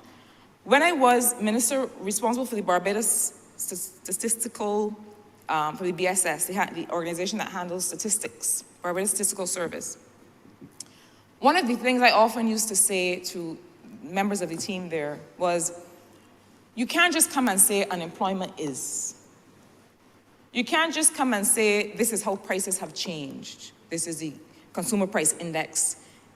It has gone up or it has come down. One of the things that we have to be able to work with the Ministry of Economic Affairs and others to do is to explain what is behind the numbers. Now, people can believe it or not, but we are saying these are what the numbers say, and this is why. And often, you have to add that value to numbers. You have to add that value to what is going on in the ledgers, because it can look like nefarious activity when it is not. It could be nefarious activity, but it could also look like nefarious activity when it is not. And so I think that the Auditor General's report has to now evolve to the point where there is some explanation. I can't say on whose shoulders that would lie, arguably not the Auditor General's, but somebody's, to be able to add value to what is behind these numbers. But I also wonder how long we are going to say, well, we just have bad accounting practices. I also wonder whether we are not, this Barbados Labour Party government has often, not always, I would be the first to say, not always, but has often made things look easy. Has often made it seem as if things happen just by clockwork, because it's like a duck. You look very calm on the surface, but you're paddling hard underwater to make things happen for the people of Barbados, right? And sometimes it gives the impression that this work is easy, and it is not. And I don't think, I think we realize that it is not. This government has done some tremendous things in a tremendous way. The Honourable Member for Christchurch East Central, the Honourable Member for Christchurch East Central talked about, he used a little bit of he corrected himself and he talked about interesting things, because we don't like to say interesting things when we talk about accounting. That's always something else. But I think what he went on to explain and what he means was innovative things. Has done innovative things to make sure that even within some of the constraints that we faced, because we needed to on budget meet a certain deficit or surplus. And so the government was able to find other ways to finance what it had to do for the people of Barbados. And in so doing, was able to bring about things in a short space of time. Not perfectly, we know that. We know that things are not always going to go the first time around like you want them to go, and sometimes you have to stop and take a stock and fix it. We know that, and I believe that this government has, in many cases, been able to do that. But having done such good work in many cases and continuing to do so for the people of Barbados, it is unfortunate that one would let accounting practices or an absence of action to bring things right cause the people of Barbados to doubt the intent and the level of responsibility and care that this government applies to its business on behalf of the people of Barbados.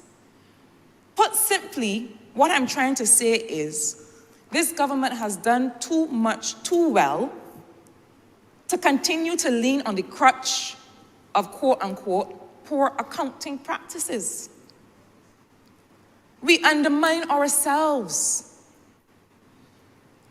when we do not simply face the matter and fix it. How long are we going to talk about cash versus accrual? And I beg the Honourable Member for Christchurch East Central that if I am wrong and if I'm out of date because of my current position, to bring me up to speed. But I say that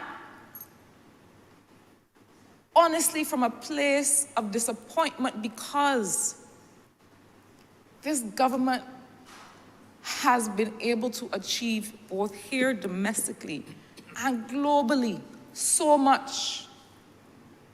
We cannot continue to allow an Auditor General's report that is constrained in its structure to report things in a particular way to cast doubt on the good intent and the honest work of this government.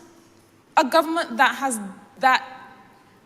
has done far more, I dare say, than any other to be able to practice and demonstrate fiscal responsibility after one that had no association with the idea.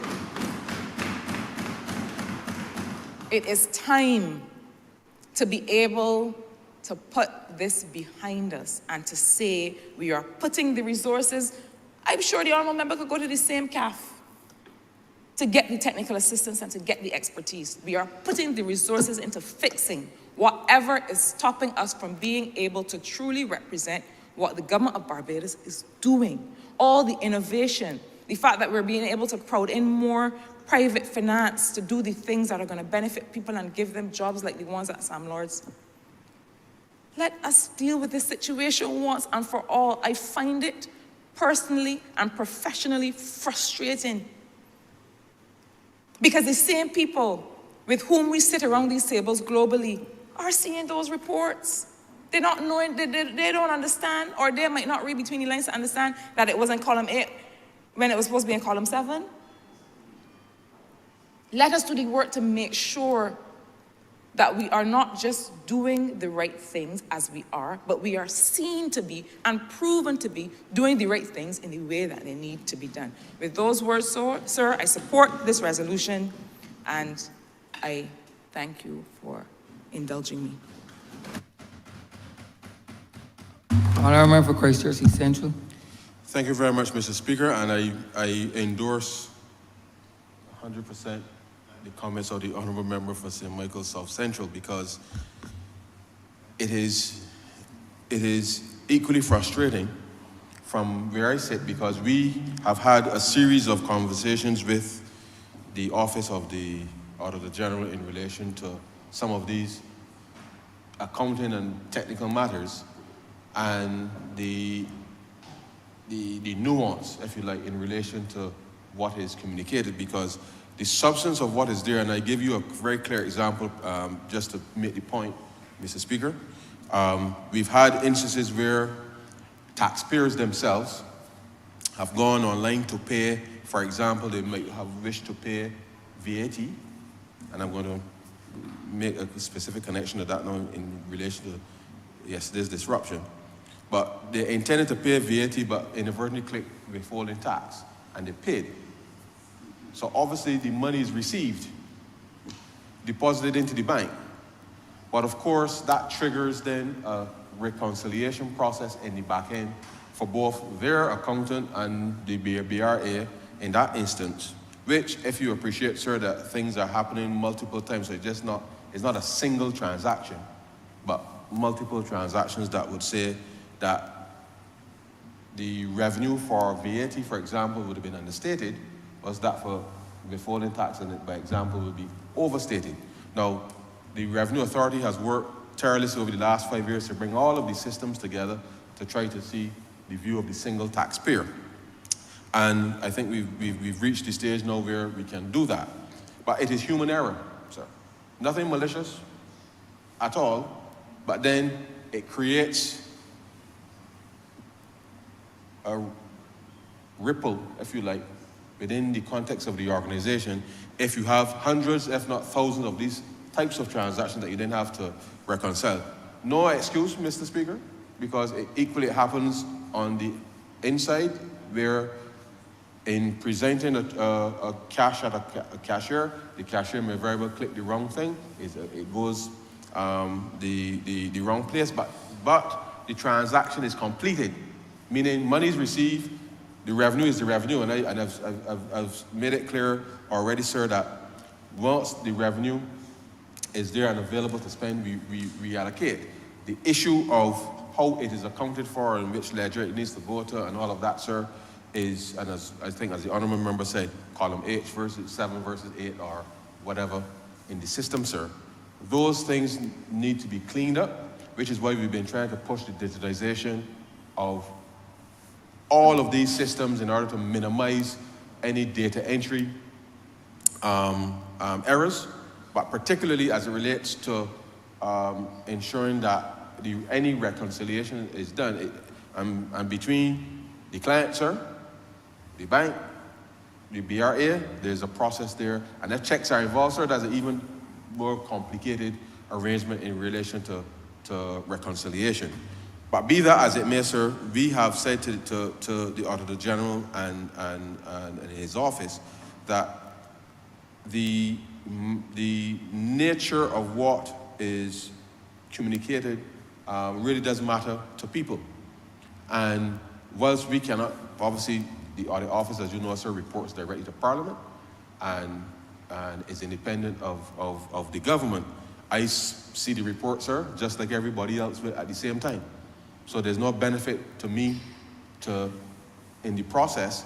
And interestingly, sir, what is important, I believe, is that with respect to the accounting staff across government, it's important that the Accountant General and the Auditor General, as well as the Controller General, and to some degree the Director of Finance, that they are the persons to ensure then that the financial controllers, sir, in the various ministries are able to ensure that their staff, as well as with the Revenue Authority, are able to ensure that where these issues arise, that we can minimize them, sir, as much as possible. But be that as it may, sir, it's important that this is very frustrating for myself, because as the Honourable Member says, I know that this government has done tremendous work, sir, in order to make sure that we keep this country on an even keel. And these types of reports are not flattering by any stretch of the imagination, but what they speak to is strengthening of the accounting service, which we are undertaking. But as we transition the system, sir, to make sure that not just the staff and the re-engineering, of processes internally, but equally, sir, the stakeholders understand that when we say we want to digitize and move in a direction, sir, that it is for good reason, because it reduces significantly, sir, the potential for data entry errors, and therefore allow us to be in a position then to be able to with the platforms, to be able to generate the necessary financial statements and accounts that then would meet these various reporting standards. Let me just say, sir, and I really, forgive me because I should have mentioned it in my opening, but I feel it's important that I address it here. So yesterday, sir, as you know, there was a power outage, and the Honourable Member reminded the Chamber of the fact that there was a national power outage yesterday. And therefore, I want to indicate to the country through you, sir, that the disruption clearly would have been significant, and therefore allowing persons who needed to file their VAT, sir, some may not have been able to do so. So we will be allowing persons to continue to file their VAT. I mean, you can file VAT any time, but given that it was past the deadline, then we will ensure that persons will have the benefit of any waiving of penalties and interest, sir, so long as they complete that filing by Monday, so as to give persons the opportunity to ensure that they are not necessarily disadvantaged with respect to yesterday's power outage, because as you would appreciate, sir, it would have caused a number of people to be able to be significantly impaired.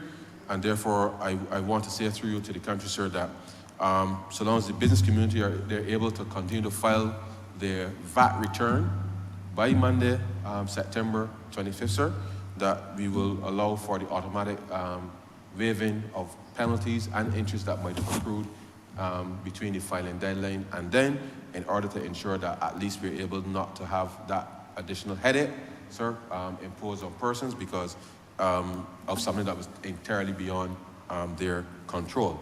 And therefore, that's something that we want to make sure is widely communicated, and the Revenue Authority will send the appropriate responses to announcements in relation to that matter. But it is important, sir, that as we keep things going, and as the honourable member says, the conversations that we're having internationally are important and will actually redound to the benefit of Barbadians.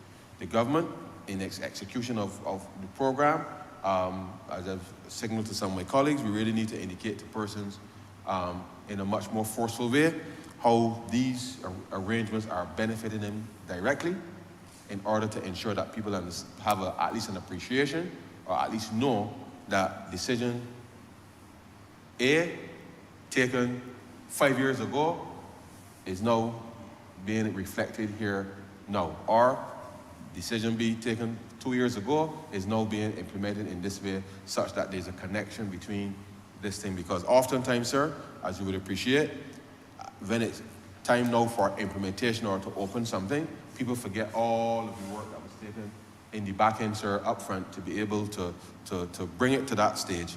And then, because of misinformation or a gap, people then start to perceive otherwise. So with those few words, sir, I beg to move that this resolution do now pass. I beg to second. Question is that the resolution do now pass. All those honourable members in favour, please say aye. Those against, please say no. We think the ayes have it. This resolution stands passed. Mr. Speaker, order number 6, in the name of the Honourable Minister in the Ministry of Finance and Economic Affairs, to move the second reading of the National Payment System Amendment Bill 2023. Honourable Member Christchurch Central. Mr. Speaker, I will be very, very brief on this matter. This bill just seeks to ensure that the appointment of the Payments Council, sir, is in order in relation to the amendment to the schedule, to give clarity in terms of the minister's ability to be able to appoint the council. As you know, we've done a lot of work with respect to having the banks and the credit unions and the payment service providers upgrade their systems. We are rolling up. The banks and credit unions came together earlier this summer in August, sir, to be able to help launch what their term is the digital summer drive, sir, to be able to allow Barbadians to have full access to real-time digital payments, sir. The council will be set in place to ensure that the regulatory framework and the direction for building the ecosystem, sir, is done in order to allow the country, as I said, sir, to fully embrace a digital ecosystem. And so, sir, with those very, very, very few words, I beg to move that this bill be read a second time. Question is that the aforementioned bill be read a second time. All those honourable members in favour, please say aye. Those against, please say no. Me think the ayes have it. Mr. Speaker, I beg to move that you do not leave the chair and the House resolve itself in the committee for further consideration of this bill. The question is that the Speaker do not leave the chair and the House resolve itself into committee for further consideration of this bill. All those honourable members in favour, please say aye. Those against, please say no. Me think the ayes have it.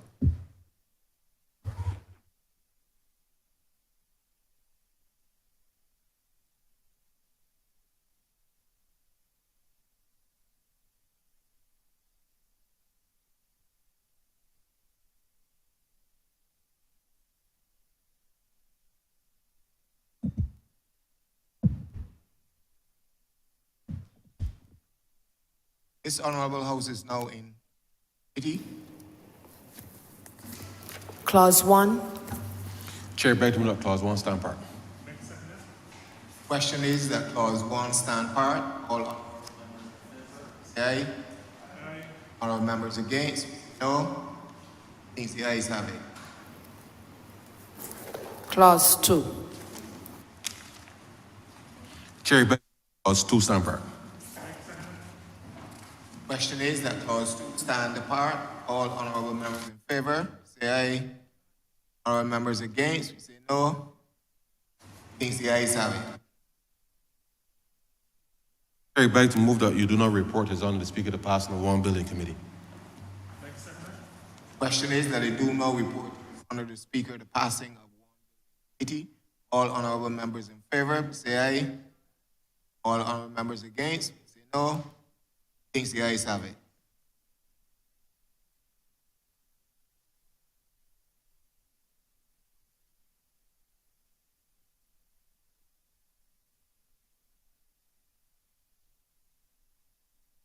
Any passing of 1 million committee.